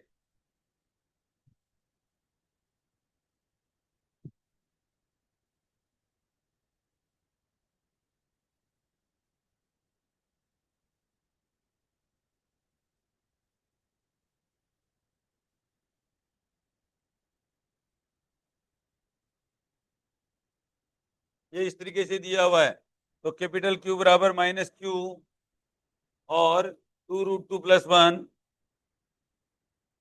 Divided by four. इसके लिए ये है, इसके लिए ये है। ये स्क्वायर है इधर के लिए, और इधर ट्राइंगल लिख लो। ऐसा कैसे लिखना है?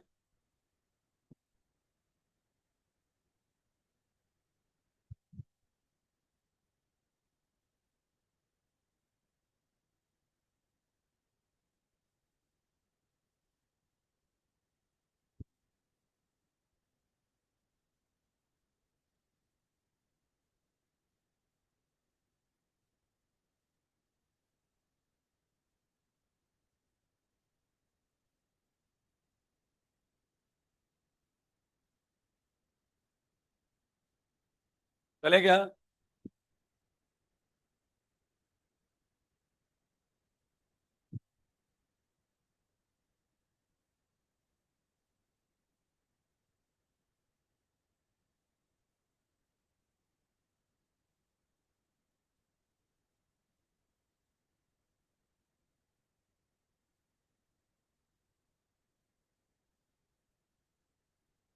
चले? अब देखो यहां पर, समझ में आ गया? अरे आ गया क्या? तरीका क्या है? कोई जरूरी नहीं है, ये तो देखो सिमिट्री है तो ये कर दोगे सवाल। और अगर कहीं वैल्यू चेंज कर दी तो तुम मार खा जाओगे।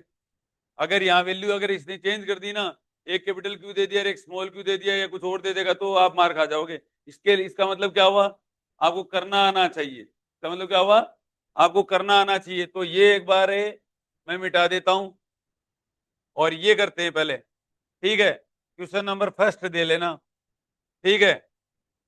और वो तो वन लाइन कंक्लूजन था, ठीक है। कैसे करोगे, इधर देखो, आपको मैंने पहले भी सिखाया है। कोऑर्डिनेट बहुत जरूरी चीज होता है। कोऑर्डिनेट दे दीजिए, अपने आप सवाल हो जाते हैं। कोऑर्डिनेट दे दीजिए, अपने आप क्या हो जाते हैं, सवाल हो जाते हैं।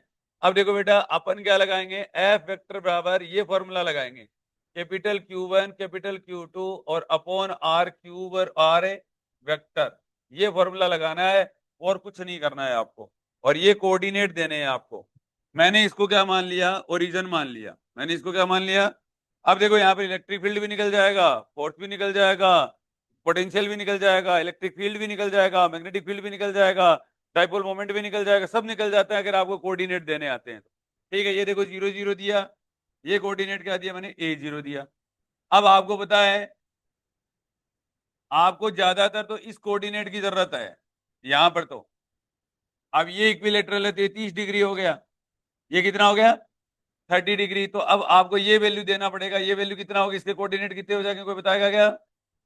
A/2 एक तो, ये देखो यहां से A/2। अब ये ऊपर चलना है तो कितना हो जाएगा बताओ, 30 डिग्री आपको दे रखा है। A/2 थीटा के सामने हमेशा कौन सा कंपोनेंट होता है, साइन कंपोनेंट होता है। A/2 sign 30। इधर देखो, इधर आप भी देख लो, ठीक है, देख रहे हो। पहले एक बार रुको आराम से, ये करना आता है, थीटा के सामने हमेशा साइन कंपोनेंट आता है, ठीक है। देखो ध्यान से, मैं बता रहा हूं। देखो बेटा, कोऑर्डिनेट देना जरूरी है, हर पॉइंट के कोऑर्डिनेट दे दो आप पहले। देखो मैंने कोऑर्डिनेट दे दिया, ये कोऑर्डिनेट सिंपल है। और इस पॉइंट के कोऑर्डिनेट वैसे तो क्या होंगे, A/2 और A/2। बताओ ये पूरा एंगल कितना है, 60 डिग्री का है, ठीक है। तो A/2 साइन 60, सॉरी, हाँ हाँ मैंने बताया था, हाँ ठीक है। हाँ क्या आएगा, A√3/2, ठीक है। ये कर लो आप, टेन 60, टेन 60 परपेंडिकुलर आपको निकालना है। ये C और D दे देता हूं, CD तो परपेंडिकुलर हो गया, और बेस कितना हो गया, A/2। तो CD बराबर हो जाएगा A/2 और साइन 60 अपॉन कोस 60, तो √3/2। ये आ गया CD का वैल्यू, ये पॉइंट हो गया इसका A√3/2, ठीक है। क्या है, क्या है, हाँ ये गलत कर दिया, A/2 और टेन 30, A/2 और टेन 30, टेन 30 आएगा ना, ठीक है। तो अब देखो, यहां पर इतनी चीज आपको याद रखनी है। अब इसके सुंदर से मैं इधर कोऑर्डिनेट लिख देता हूं एक बार। थोड़ा सा शुरुआत में आपको प्रॉब्लम होगी, उसके बाद में कभी प्रॉब्लम नहीं होगी। A/2 और A√3/2। अब समझना, कुछ जगह ये कोऑर्डिनेट काम में आएंगे, कुछ जगह ये कोऑर्डिनेट काम में आएंगे। ये कोऑर्डिनेट क्या हो जाएगा, ये कोऑर्डिनेट हो गया A/2 और टेन 30 का वैल्यू कितना होता है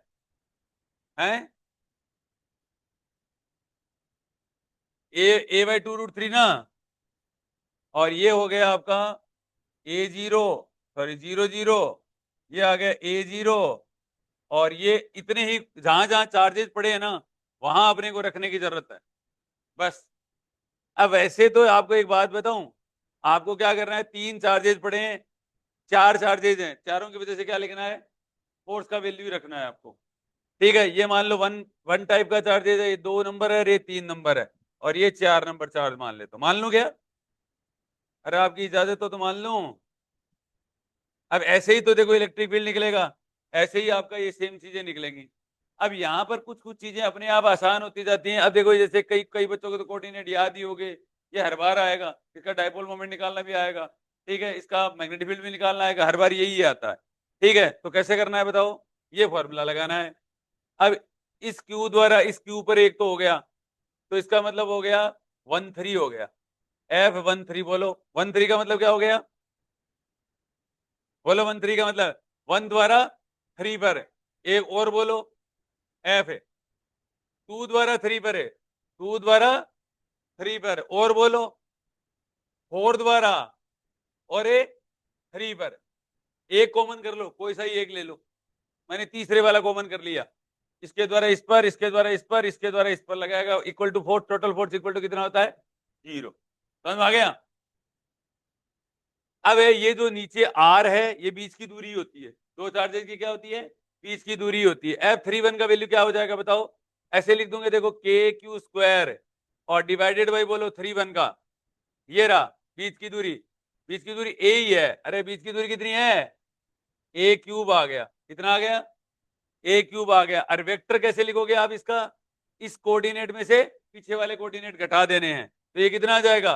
AI³ आ जाएगा। कितना आ जाएगा? AI³ आया कि नहीं आया? सब क्या आया समझ में? अगला देखो बेटा, F32।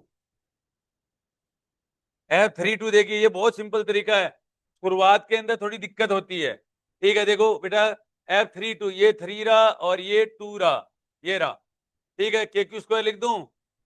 ठीक है, बीच की दूरी। अब देखो इसके इस जगह, इस सवाल के अंदर आपको बीच की दूरी कैलकुलेट करने की जरूरत नहीं, क्योंकि सीधा ए दिख रहा था। वो तो मैंने जनरल फॉर्म में लिखा है, वही के कोऑर्डिनेट ये होते हैं, लेकिन ये बहुत जरूरी थे। ये क्या थे?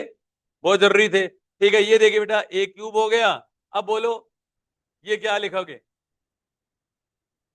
ये आगे पॉइंट है, ये पीछे पॉइंट है, बोलो a minus A/2 I²। Head में से टेल घटाना है, हेड में से टेल घटाना है, वेक्टर में घटा के आए हो। आगे बोलो बेटा, 0 में से A√3/2 और J³ लिखना है। लिख दिया?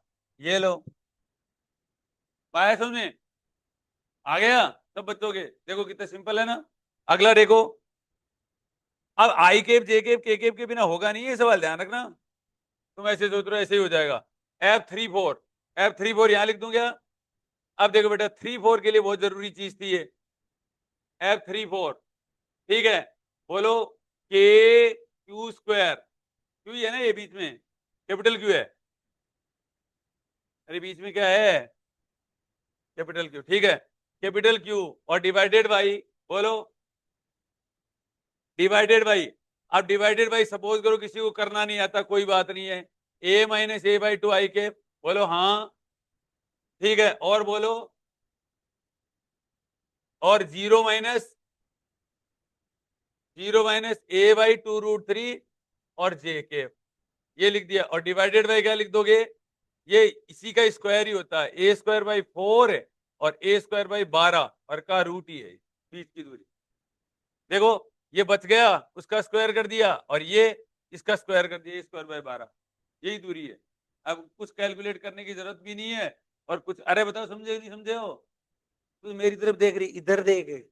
हाँ, नहीं एक एक एक आंख इधर कर लो और एक इधर कर लो, इक्विलिब्रियम में आ जाएंगी दोनों आंखें।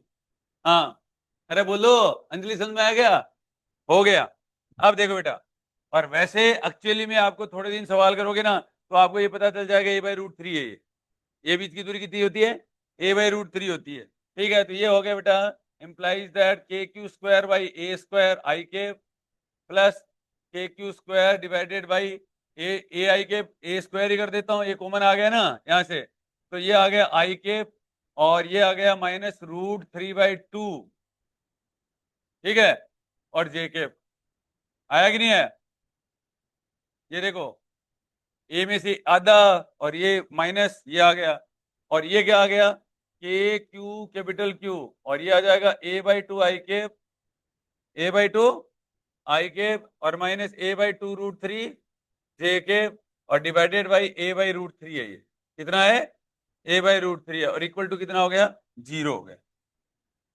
अब यहां पर है, आप ऐसे देख सकते हो कि I² के इक्वल कर दो। देखो I² के बराबर 0 रख दो, चाहे J² के बराबर 0 रख दो, बात एक ही है।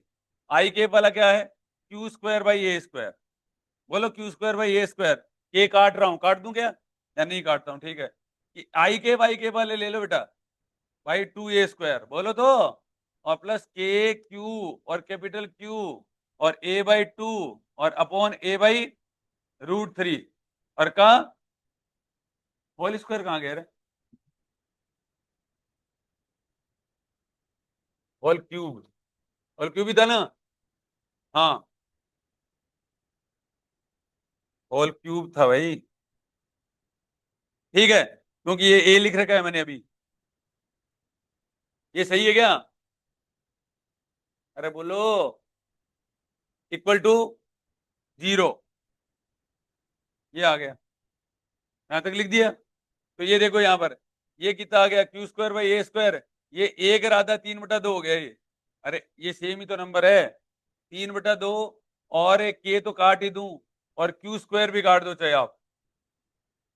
ठीक है, ये देखो Q² और Q।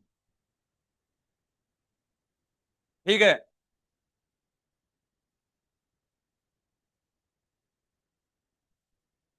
तो ठीक है, 3/2 और स्मॉल क्यू लिख देता हूं, एक क्यू काट देता हूं, इक्वल टू ये आ जाएगा माइनस, इधर की देखो कैपिटल क्यू और डिवाइडेड बाई 2 तो है, ये Q² हटा दिया मैंने और एक कैपिटल क्यू बच गया, और ये आ जाएगा A/3√3।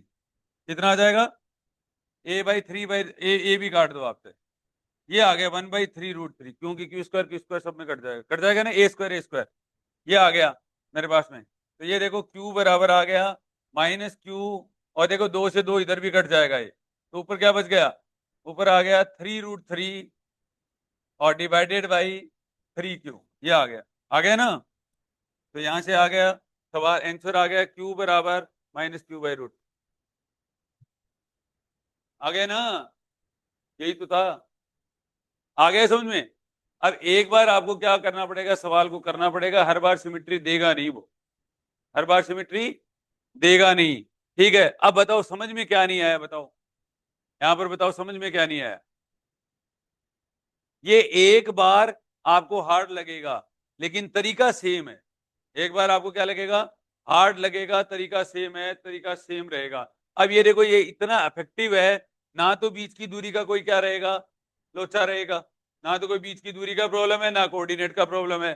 कभी तो ये वेक्टर फॉर्म में पूछेगा, और कभी ये क्या पूछेगा, मैग्नीट्यूड फॉर्म में पूछेगा, सवाल जरूर पूछेगा। ठीक है, अब अगर आपको शुरुआत में किसी भी सवाल के कोऑर्डिनेट अगर देने आते हैं ना, ना तो वेक्टर में दिक्कत है, और ना अपने को मैग्नीट्यूड बीच की दूरी में दिक्कत है, और वो वक्त के अकॉर्डिंग पता लग जाएगा। अब जैसे यहाँ पर अपने को पता लग गया ये दूरी यही होती है, ठीक है, और इसमें से कोऑर्डिनेट में से कोऑर्डिनेट घटाओगे तब भी यही आता है, लेकिन जरूरत नहीं थी तो सीधा लिख दिया अपन ने। और जहां अब देखो इसकी जरूरत थी और ये यहाँ अटक जाता मामला आपका, तो यहाँ अटक जाता, ये बीच की दूरी भी पता नहीं चलती, और वेक्टर तो कहना ही क्या है, और कैप लग दे, कैप हो जाता तो क्या होता, कैप और लिख देते तो क्या होगा, उसका मतलब क्या होता है बताओ? ठीक है, उसका मतलब क्या होता है? आगे तो बाबा जी हैं, भगुती और रगड़ ली। ठीक है, आगे तो होशियार हो ही। ठीक है, और कैप और लिख दो। तो कभी भी किसी वेक्टर में कैप से सवाल मत करना, कैप से करते ही आपको कंपोनेंट मेथड लगाना पड़ेगा। क्या लगाना पड़ेगा? कंपोनेंट मेथड लगाना पड़ेगा। अरे बताओ समझ में आया कि नहीं आया? आया क्या? ये मैंने एक सवाल और कर दिया। अब ये तुम्हारे को कई बार ये देखो ट्राइंगल में ही थोड़ा डिफरेंट होता है, बाकी स्क्वायर वगैरह वगैरह बहुत ही सिंपल हो जाते हैं। ठीक है, ट्राइंगल में थोड़ा सा जोर आता है। ठीक है, क्योंकि ट्राइंगल में थोड़ी सिमेट्री अलग टाइप की होती है। ठीक है बेटा, अब ये स्क्वायर देख लो आप एक बार। ठीक है, अब आंसर तो आप जानते ही हो। ठीक है, सबसे पहले काम क्या करना है बोलो? देखो, कोई भी सवाल करने से पहले 1 मिनट और देख लो बस। ये क्यू दिया हुआ है, ये क्यू दिया हुआ है, ये ए दिया हुआ है, ये ए दिया हुआ है, ये ए दिया हुआ है, ये ए दिया हुआ है। ठीक है, ये क्या दिया हुआ है? क्यू दे रखा है, और ये क्यू और क्यू क्यू। अब देखो कई बार ये क्यू और क्यू ये सेम नहीं देता है, ये कई बार क्या कर देता है, अलग दे देगा, ये तब गड़बड़ हो जाएगी। तब आपको इस तरीके का पता होना ही चाहिए। अब कैसे करोगे?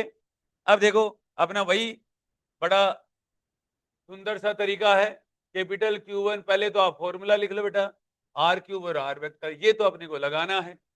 ठीक है, ये तो अपने को क्या करना है, लगाना है। समझ में आ गया? ठीक है, और यहां पर देखो, समझ में आ गया क्या? अंजलि रो क्यों रही है तुम? अले सवाल को देख के रोने लगी। हाँ, अरे रोई क्यों? अब देखो बेटा, सबसे पहले क्या लिख लो, कोऑर्डिनेट लिख लो 0 0। बोलो A0, बोलो तो A बोलो 0A, कोऑर्डिनेट लिख लिए। इसको 1 नंबर कह दो, इसको 2 नंबर कह दो, इसको 3 नंबर कह दो, इसको 4 नंबर कह दो। ठीक है, कह दिया। आपको क्या करना है, किसी एक के ऊपर फोर्स निकालना है। किसी एक के ऊपर क्या निकालना है, फोर्स निकालना है। ज्यादा आसान ये भी पड़ेगा, एक ही चीज है, इस पे निकाल लो। ठीक है, अब तो इसका मतलब क्या निकालना है बेटा, बोलो। F3 1, ठीक है, सॉरी 1 3, 1 द्वारा 3 पर।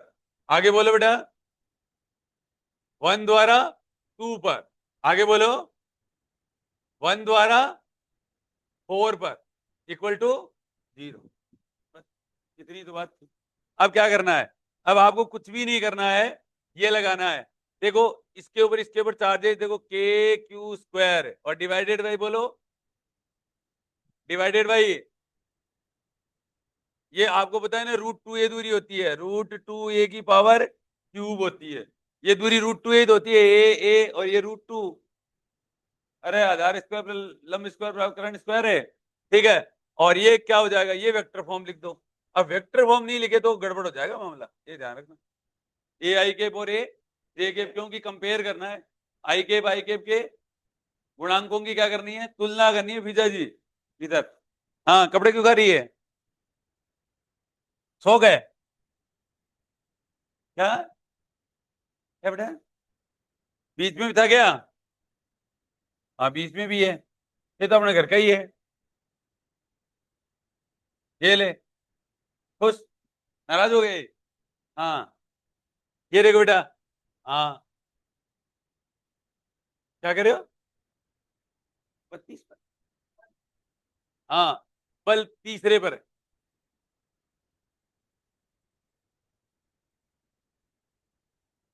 अरे यार 2 1 कहाँ है, ये 2 1 है क्या, अच्छा 2 3 आएगा तो 3 2 और 4 3, अच्छा 1 निकाल दिया गलती से। देखो ये तो सही है, 1 द्वारा 3 पर, 4 द्वारा 3 पर, ठीक है 4 द्वारा 3 पर ना, और 2 द्वारा 3 पर, 2 द्वारा 3 पर, और बोलो 5 द्वारा 3 पर, ये लो, और इक्वल टू 0। अब यहां पर देखो,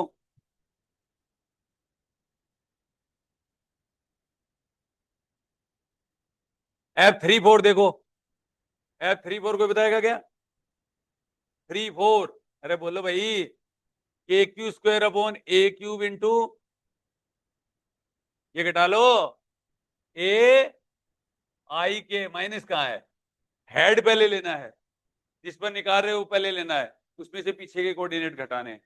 समझ में आ गया, A I प्लस F32 बोलो बेटा, F32 बोलो, 3 कहाँ है, 2, हाँ देखो KQ² और डिवाइडेड बाई A³ है, बोलो AJ। आगे और बोल दो, ये वाला बीच वाला KQ और कैपिटल Q। अब देखो कोऑर्डिनेट से करोगे वैसे करोगे, कैसे ही कर लो चाहे।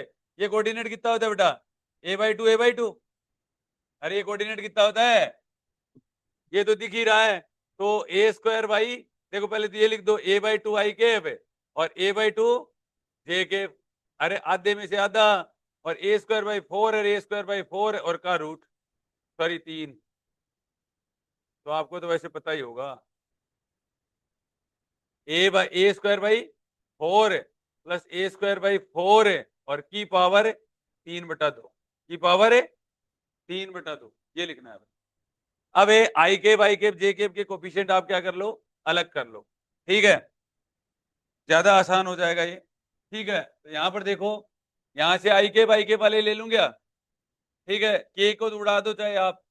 ठीक है, तो Q² डिवाइडेड बाई, या Q ही कर दूं, देखो Q बाई 3 बार है ये, तो 2√2 लिख दूं क्या, अरे 2/2√2 लिख दूं ना।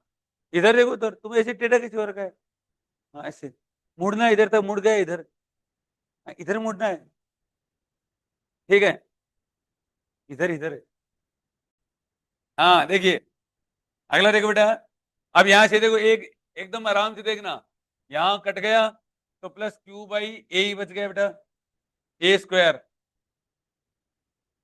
और ए स्क्वायर वैसे तो कट जाएगा, ये कोई ज्यादा इसका मामला है नहीं, ठीक है, वन ही कह दो चाहे आप इसको, और आई के भी इसमें है नहीं, ये रहा एक गरीब और है, ठीक है, और ये कैपिटल क्यू कह देता हूं, ठीक है, और ये कह देता हूं इसका ए बाई टू, तो वन बाई टू कर देता हूं, ए काट दिया, और ये क्या बच जाएगा, ये एक बटा दो और एक बटा चार कितना होता है, वन बाई टू, तो वन बाई टू की पावर तीन, आठ हो गए ना,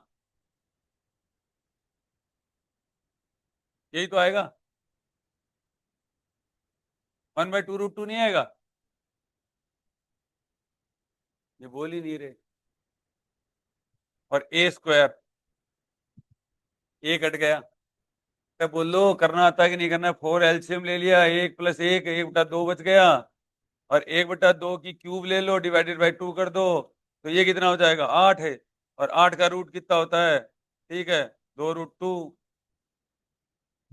अरे बोलो भाई, ठीक है, one by two root two लिखते हैं इसको, समझ तो गए क्या, और इक्वल टू कितना हो जाएगा, जीरो, इक्वल टू कितना हो जाएगा, जीरो लिख दिया, आई के बाई कैप का, ए स्क्वायर सबको काट दो चाहे आप, हो गया काम आपका, कैपिटल क्यू बराबर, ये देखो यहां पर, देखो एक बटा दो भी कट जाएगा, इसके साथ में क्यू रूट टू आ जाएगा, देखो यहां पर Q by two root two, और प्लस वन, और प्लस कैपिटल क्यू, और ऊपर बच जाएगा root two equal to zero, ये हुआ है, शांति से देख सकते हो आप, बोलो, ये हुआ है, ठीक है, तो यहां पर देखो बेटा, कैपिटल क्यू बराबर माइनस, और Q by two root two, और माइनस क्यू और डिवाइडेड बाई रूट टू, ठीक है, अरे बोलो, तो कैपिटल क्यू बराबर माइनस क्यू, और ये क्या बच जाएगा, टू रूट टू कॉमन बच जाएगा, तो one minus two root two, और डिवाइडेड बाई रूट टू चार हो जाएगा ना, ये आया, यही आ रहा था क्या, प्लस, अरे आ तो गया, बोलो यहां तक है, समझ में आया कि नहीं आया, देखो इतना सिंपल होता है, ठीक है, अब एक चीज और है,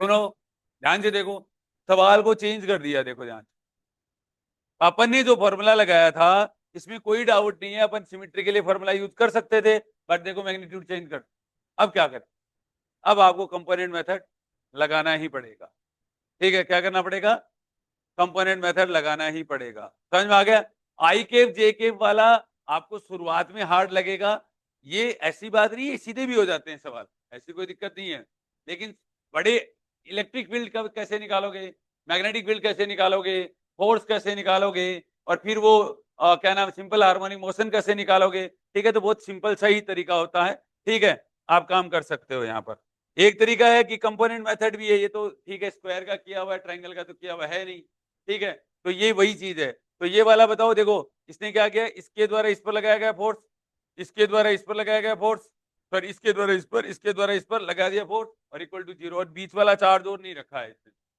ठीक है, हार्ड नहीं बनाना चाह रहा था, ठीक है, समझ में आ गई मेरी बात को, ताकि हार्ड अगर बना देंगे तो किताब नहीं खरीदोगे तुम, ठीक है, आगे बात समझे, ये सवाल समझ में आया, आपको क्या करना है, अब ये आपको होमवर्क है, अब आपको ये क्या है बेटा, होमवर्क है, करना, देखना मत, और मेरे को कल ये सवाल मेरी स्टाइल में चाहिए, ना कि बुक वाला चाहिए, मैं अपने आप पहचान लूंगा, बुक वाला अलग तरीके से किया हुआ है, समझ में आ गया, ठीक है, एक सवाल इधर देखो, अब आपको जो है ना घर पे होमवर्क, ये पढ़ लिया, ये पढ़ लिया सब बच्चों ने सवाल, ये देखो बेटा, ये देखिए, ये सवाल और देखो, एक इंग्लिश मीडियम वाले बच्चे अपनी बुक में देख लो, ये देखो, ये मैं समझा देता हूं, ये कह रहा है बेटा, एक कैपिटल क्यू है, और को डिवाइड करना है, कैपिटल क्यू को क्या करना है, डिवाइड करना है, सुनना सुनना सुनना सुनना, सुन लो पहले बात, जरूरी है आपके लिए, ठीक है, आपको कैपिटल क्यू के दो पार्ट करने हैं, और ये सपोज करो बेटा एक सिस्टम है, एक क्या है, सिस्टम है। इधर देखो, इधर इधर बुक सही है, बुक की चिंता मत करो आप, बुक बाद में भी देख लेना। ठीक है, ये देखो, ये आपके पास में एक सिस्टम है और आवेश हमेशा क्वांटीकृत रहता है, आवेश हमेशा कंजर्व रहता है, आवेश को तोड़ा जोड़ा नहीं हो सकता, कुल आवेश हमेशा वही रहना चाहिए कुल। अब देखो, इस कैपिटल क्यू को दो पार्ट में डिवाइड करना है, एक को मैंने कह दिया कैपिटल स्मॉल क्यू है और एक को क्या कह दिया बेटा, कैपिटल क्यू माइनस क्यू है। अब टोटल करना, कितना बचा, क्यू बच गया। ठीक है, ये पूछा है आपसे सवाल। ठीक है, तो बेटा फोर्स का वैल्यू ये हो गया, बताओ ये हुआ कि नहीं हुआ। ये देखो यहां से सवाल उठाया, Q Q minus Q divided by R square 1/4 epsilon naught, formula वही लगाया। अब आपको बताया अधिकतम है या न्यूनतम, मैक्सिमम अगर मिनिमम बोल दे, हमेशा मैक्सिमम बोल दे चाहे मिनिमम बोल दे, D A by D Q बराबर जीरो करना है। D A by D Q बराबर कितना करना है, जीरो करना है। तो इसका क्यू के रेस्पेक्ट में क्या कर दो, डिफरेंशिएट कर दो। ठीक है, आंसर आ गया, क्यू बराबर क्यू बाई टू। आ गया, ये सवाल समझ में आया, आया पक्का। अगला देखो, ये सवाल अभी मत करना चाहे, और करो तो चाहे कर लो, कोई दिक्कत नहीं है, कंपोनेंट ही है ओनली। ठीक है, ये मैं कल बता दूंगा आपको, चिंता मत करो। ठीक है, ये कल कर लेंगे, और अभी ये कर ही लोगे, अरे कर लोगे ना। ये सवाल देखना, उदाहरण नंबर 7, ये तो सिंपल सा ही सवाल है, ये तो कोई सवाल ही नहीं है, ये कर लाओगे, घर से कर लाओगे, कॉपी में अपने तरीके से करना सवालों को। ठीक है, ये देखो, ये कर लाना। ठीक है, इंग्लिश मीडियम वाले इंग्लिश में देख सकते हैं। ये देखिए, ये सवाल देखिए बेटा, यहां पर कह रहा है कि दो आवेशों के मध्य 100 न्यूटन है, इनके मध्य दूरी 50% बढ़ा दी जाए। मध्य दूरी क्या होती है, देखो बल का मान तो 100 दिया हुआ है, फोर्स का वैल्यू कितना दिया हुआ है, 100 दिया हुआ है। दीदी इधर, नेहा जी, ठीक है, ये बुक मेरे पास में भी है, ये बड़ी, हाँ ये कह रहे मेरी पास बुक है। हाँ, दोनों आवेशों के मध्य नई दूरी, अब कह रहा है कि पहले वाली जितनी भी दूरी थी उसको मैंने 50% बढ़ा दिया, इसका मतलब नई दूरी आर डेज बराबर आर प्लस आर का 50%, तो 0.5 पा रहा। ठीक है, अरे 50% कितना होता है, आर इंटू 50 डिवाइडेड बाई 100, तो आर बाई 2, समझ में आ गया। तो इसके अंदर क्या कर दो, आर प्लस आर बाई 2 कर दोगे तो कितना आ जाएगा, 3/2 आर हो जाएगा ना। ठीक है, तो ये 3/2 आर यहां रख दो। अब नया फोर्स एफ डेस लिख दो, एफ डेस का वैल्यू ये हो गया। ठीक है, एफ डेस और एफ में रिलेशन रखना है, कर लोगे क्या, पक्का। इधर देखते रहो, देखो बेटा, तो सब इंटेलिजेंट बच्चे हो। ये देखिए, ये तो सुपरपोजिशन लॉ का फॉलो करता है, ये लिखा हुआ था कि कोई भी बल पर है, बाकी सभी बलों के वजह से बल निकाला जा सकता है, इसको सुपरपोजिशन लॉ बोलते हैं। कि जो गुलाम का जो नियम होता है वो सुपरपोजिशन अध्यारोपण के सिद्धांत का क्या करता है, पालन करता है। ठीक है, अगला देखो, अब यहां आओ, एक बार पढ़ा रहा हूं आपको सवाल, ये इंग्लिश में है। ठीक है, ये इंग्लिश में है बेटा, इंग्लिश में बताऊंगे एक बार, ये तो वही चीजें हैं, कोई दिक्कत नहीं है ना। ठीक है, ये सारे इंग्लिश में है।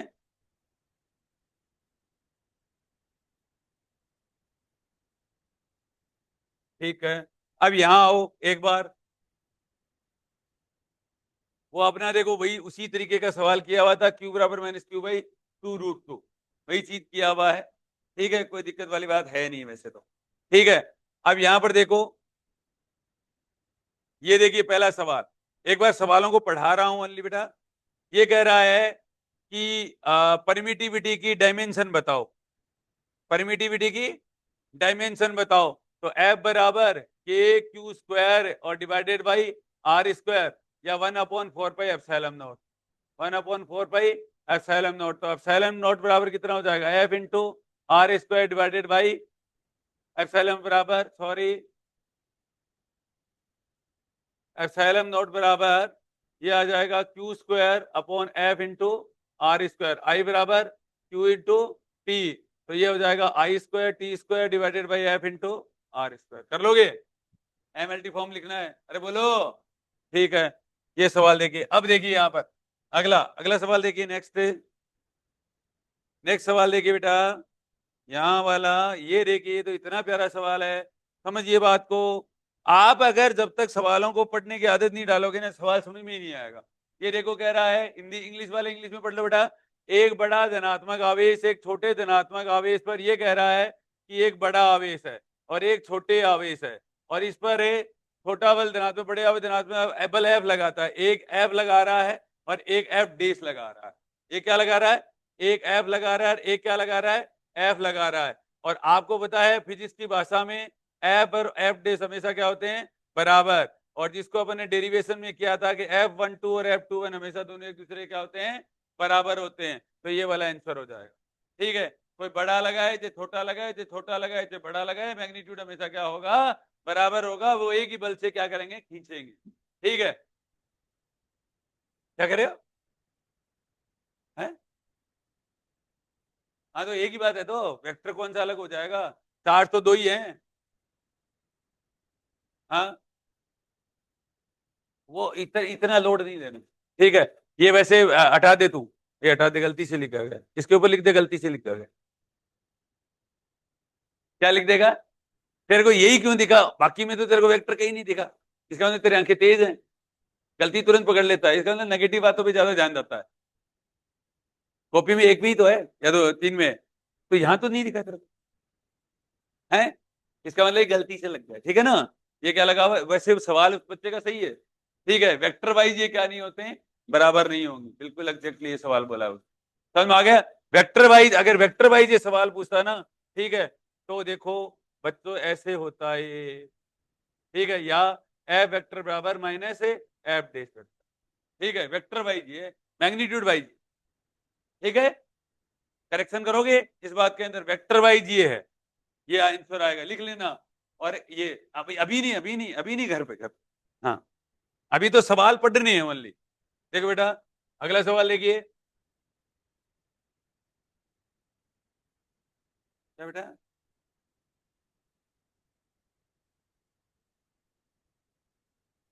एफ डेश बराबर एफ, हाँ ये हो सकता है। हाँ यार सही है तुम, बिल्कुल ये ठीक है, ये है ही ना। समझ में आ गया, एफ डेश बराबर एफ, ये गलत है, सही कह रहा है। और इसको सही करने के लिए एफ डेश बराबर माइनस एफ। ठीक है, और ये गलत है, ये गलत है। ठीक है, समझ में आ गया। तीसरा सही है, सॉरी। अगला देखिए, वायु में एक दूसरे पर दो बिंदु आवेश बल एफ लगाते हैं, के लगाते हैं, किस दूरी पर रखा जाए, ये तो कर लोगे, ये तो सिंपल सा सवाल है। अब ये कर लोगे, 1 माइक्रो कूलम 5 दो आवेश हैं, अनुपात बताइए, 1:1 आंसर आ जाएगा। दो आवेशित कणों के मध्य दूरी आदि करने पर उनके मध्य बल हो जाता है, ये तो आपको आता ही है। ठीक है, दूरी आदि कर देंगे तो कहते ऊपर चला जाएगा, वो ऊपर चला जाएगा ना। ठीक है, तो कितना हो जाएगा, है 4 गुना हो जाएगा। ठीक है, 4 गुना थोड़ी ना होगा।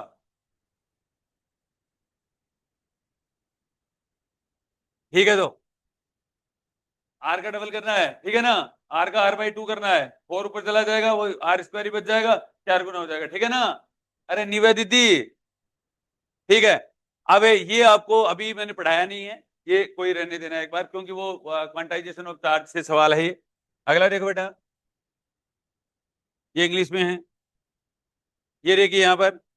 अब इधर देखो, थोड़ा थोड़ा पढ़ लो, आसान हो जाएंगी चीजें। गुलाम का नियम, गुलाम का नियम, किस नियम के, आवेश संरक्षण के नियम, न्यूटन की दूसरी गति के नियम, ऊर्जा संरक्षण का नियम, और न्यूटन का गुरुत्वाकर्षण का नियम, बताओ। न्यूटन का गुरुत्वाकर्षण का नियम। देखो मैंने बोला था ना, एफ ई बराबर एफ जी, देखो पहली पहली लाइन लिखाई हुई है। ठीक है, तो एफ ई और एफ जी के बराबर ही है। ठीक है, तो ये हो जाएगा। अब यही वो वही वाली बात होती है, यदि 50% अभी दूसरे स्थानांतरित कर दिया तो नया बल वही चीज है, वापस से Q1 Q2 लगाना है, 50% कर देना, कर दोगे क्या। ठीक है, और ये थोड़े थोड़े करके लाना सवाल को, ये वही सवाल है। ठीक है, अतिरिक्त आवेश -4 गुलाम दे देते, चेंज कर देना। ठीक है, और ये भी वही सवाल है, आवेशों की मध्य दूरी कितनी है, बराबर के Q1 Q2 वाला ही है। ठीक है, ये भी वही सवाल है, दूरी 3D कर दी है। ठीक है, 9 हो जाएगा, कर लोगे ना। और ये भी वही चीज है, 2Q और 2 है, एक तार से जोड़कर फिर तार को हटा दिया जाए तो बल क्या हो जाएगा। ठीक है, पोटेंशियल सेम हो जाता है, कर लोगे क्या इस सवाल को भी, देखना एक बार, ये वही सवाल है, कर लोगे। इसमें कोई ज्यादा चीजें पूछी नहीं है, बल ही पूछा है आपको, लगने वाला बल क्या होगा केंद्र पर, देखो -2Q, देखो -2Q, चार कोने पर आवेश रहे, केंद्र O पर स्थित, केंद्र A पर कोई चार्ज है, -2Q द्वारा Q इस पर लगाया गया बल खुद की तरफ होता है। -Q अगर इस पर लगाता है ना, तो किसकी तरफ होगा, खुद की तरफ होता है। अब ये 2q इसके ऊपर लगाएगा तो ये भी इस साइड ही जाएगा, आ गया। q अगर इस साइड लगाएगा, इस साइड लगाएगा, और q इस साइड, ये दोनों तो कैंसिल कर दिए, और ये रिजल्टेंट जो होगा वो क्या हो जाएगा, ठीक है, ये क्या है, बीडी है क्या, विकिरण एसी के अनुदिश, विकिरण बीडी के अनुदिश होगा, विकिरण क्या होगा, बीडी के अनुदिश हो जाएगा। कर लोगे क्या ईजा जी, तू कोई दूसरा सवाल पढ़ रही है क्या, इधर देख ले। हाँ अब देखो यहां पर, ये तो कर लोगे, ये तो कोई दिक्कत वाली बात नहीं है, ये छोड़ देना, ये वही सवाल है, ठीक है। आगे देख लेते हैं थोड़े से, अब थोड़े बहुत घर पे पढ़ोगे तो शुरू ना सवाल है, बस इतना ही सवाल है। अब देखो ये वाला पार्ट मैंने एक पार्ट आपका पूरा कर दिया, ठीक है, एक पार्ट क्या कर दिया मैंने, पूरा कर दिया है। आप ऐसा कर सकते हो, समझ में आ गया मेरी बात को। अब एक चीज और समझना, आप एक चीज और समझोगे क्या, एक चीज और समझना, आपको एक चीज और बताऊंगा मैं, थोड़ा सा आसान भी बताऊंगा। देखिए यहां पर दोबारा से पीछे का लिख लोगे ना, पीछे का लिख लोगे, कोई दिक्कत नहीं है। देखो एक ऐसा भी कर सकते थे सवाल को, क्वेश्चन नंबर 2 ट्राइंगल वाला दोबारा करते हैं एक बार। ये ट्राइंगल वाला क्या क्या था, क्यू, क्यू और ए, कैपिटल क्यू, बोलो तो, और ये क्या था, क्यू, ऐसे ही था ना। अब यहां पर दूरी ए और ये वाली दूरी कितनी होती है, a/√3, वैसे a/√3 होती है, आपको पता है, ये याद कर सकते हो, एक तरीका ये भी है सवाल करने का। अब ये देखो आप मैग्नीट्यूड वाइज ले लो, इसके द्वारा इस पर लगाएगा जो फोर्स होगा ना वो इस साइड हो जाएगा, हो जाएगा। 60 डिग्री का कौन है ये, ठीक है, तो ये इधर जो लगेगा, जो फोर्स लगेगा वो कितना हो जाएगा, F1 मान लो, F1 वेक्टर बराबर क्या मान लोगे, KQ² / A² मान लेता हूँ, मान लो क्या, डायरेक्शन है F1 का वैल्यू 1 डायरेक्शन दिखा दी है, इसके द्वारा इस पर लगाएगा, इस साइड लगेगा, इस साइड, तो ये कितना हो जाएगा, KQ² डिवाइडेड बाई, और A² ये हो जाएगा, इस साइड लगेगा, और इसके द्वारा इस पर लगाएगा फोर्स की डायरेक्शन इस साइड हो जाएगी, ये क्या हो जाएगा, KQ अपॉन है, और ये आ जाएगा A/√3 का स्क्वायर हो जाएगा, हो जाएगा। अब ये जो एंगल है ना, क्या है? ये A/√3 तो है, ओके, है, सही है, सही है ना, A/√3 होता है, ठीक है, तो ढंग से पढ़ती नहीं है तो। अब देखो यहां पर, अब देखो ये एंगल कितने डिग्री का है, ये देखो ये लाइन ऑफ एक्शन देखना, और एक ये लाइन ऑफ एक्शन देखना, ये एंगल तो 60 डिग्री का है, और ये 30 डिग्री का, ये 30 डिग्री का हो गया, और ये कितना डिग्री का हो गया, ये भी 30 डिग्री का हो गया ना, क्योंकि पूरा कितना डिग्री का है, 60 डिग्री का है, पूरा कितने डिग्री का है, 60 डिग्री का है, समझ में आ गया मेरी बात को।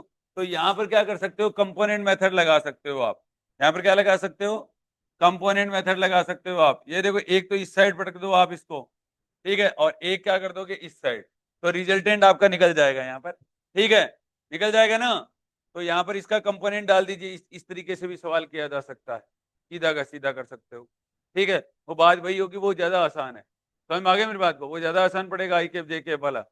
अरे बोलो, अब उसके अंदर देखो पिज्जा ने बता दिया ना कि A/√3, A/2√3, ऐसे गलती हो जाएगी वहां पर, इतनी गलती होती है 4 नंबर नेगेटिव में मिल जाते हैं। अरे A/√3 होता है, A/2√3 नहीं होता, क्यों ऐसे दुख पा रही है, हम भी तो पढ़े लिखे हैं, थोड़ा बहुत हमें भी कदर करें। हाँ ठीक है, अरे बोलो साइंटिस्ट हो। अब एक एक ये भी है यहाँ पर, अब इस फोर्स का यहाँ पर कंपोनेंट डाल सकते हो cos 30, ठीक है, और ये पूरा एंगल कितने डिग्री का है, ये और ये एंगल 60 डिग्री का है, तो ये पूरा 30 डिग्री का बच जाएगा, ये कितना बच जाएगा, 30 डिग्री का, तो इसका यहाँ पर कंपोनेंट डाल दो, इसका यहाँ पर कंपोनेंट डाल दो, एक तरीका ये भी, समझ में आ गया। ये आपको कल बता देंगे वैसे तो। और एक है स्क्वायर का, और कर लो, ये स्क्वायर का भी यही चीज है, इधर साइड कंपोनेंट, ठीक है, क्यू क्यू और क्यू, और ये कितना हो जाएगा, क्यू, इस साइड कंपोनेंट एक तो ये आ जाएगा, एक ये आ जाएगा, इस साइड आ जाएगा, एक इस साइड आ जाएगा, ठीक है, एक 45 के साथ यहाँ पटक दो, एक 45 के साथ यहाँ पटक दो, ठीक है, और रिजोल्व कर, तो चीज सेम ही है, समझ में आ गया।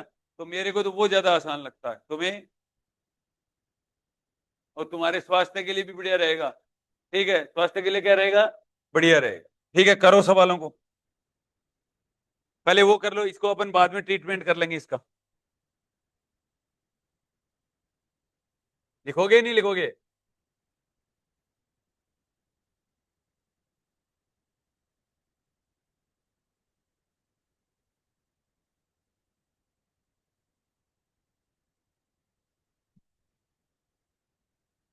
यही था क्या?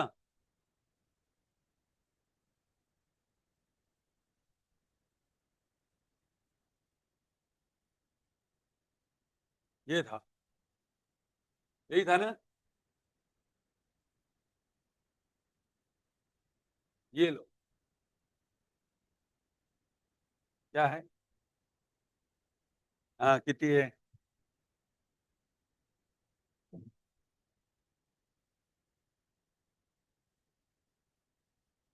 हाँ, ये वाली कितनी है? हाँ, कोऑर्डिनेट लगा रहा हूँ ना, कोऑर्डिनेट लगा के हमने बताया था। ये देख, ये गिनना नहीं आता क्या? ये रहा।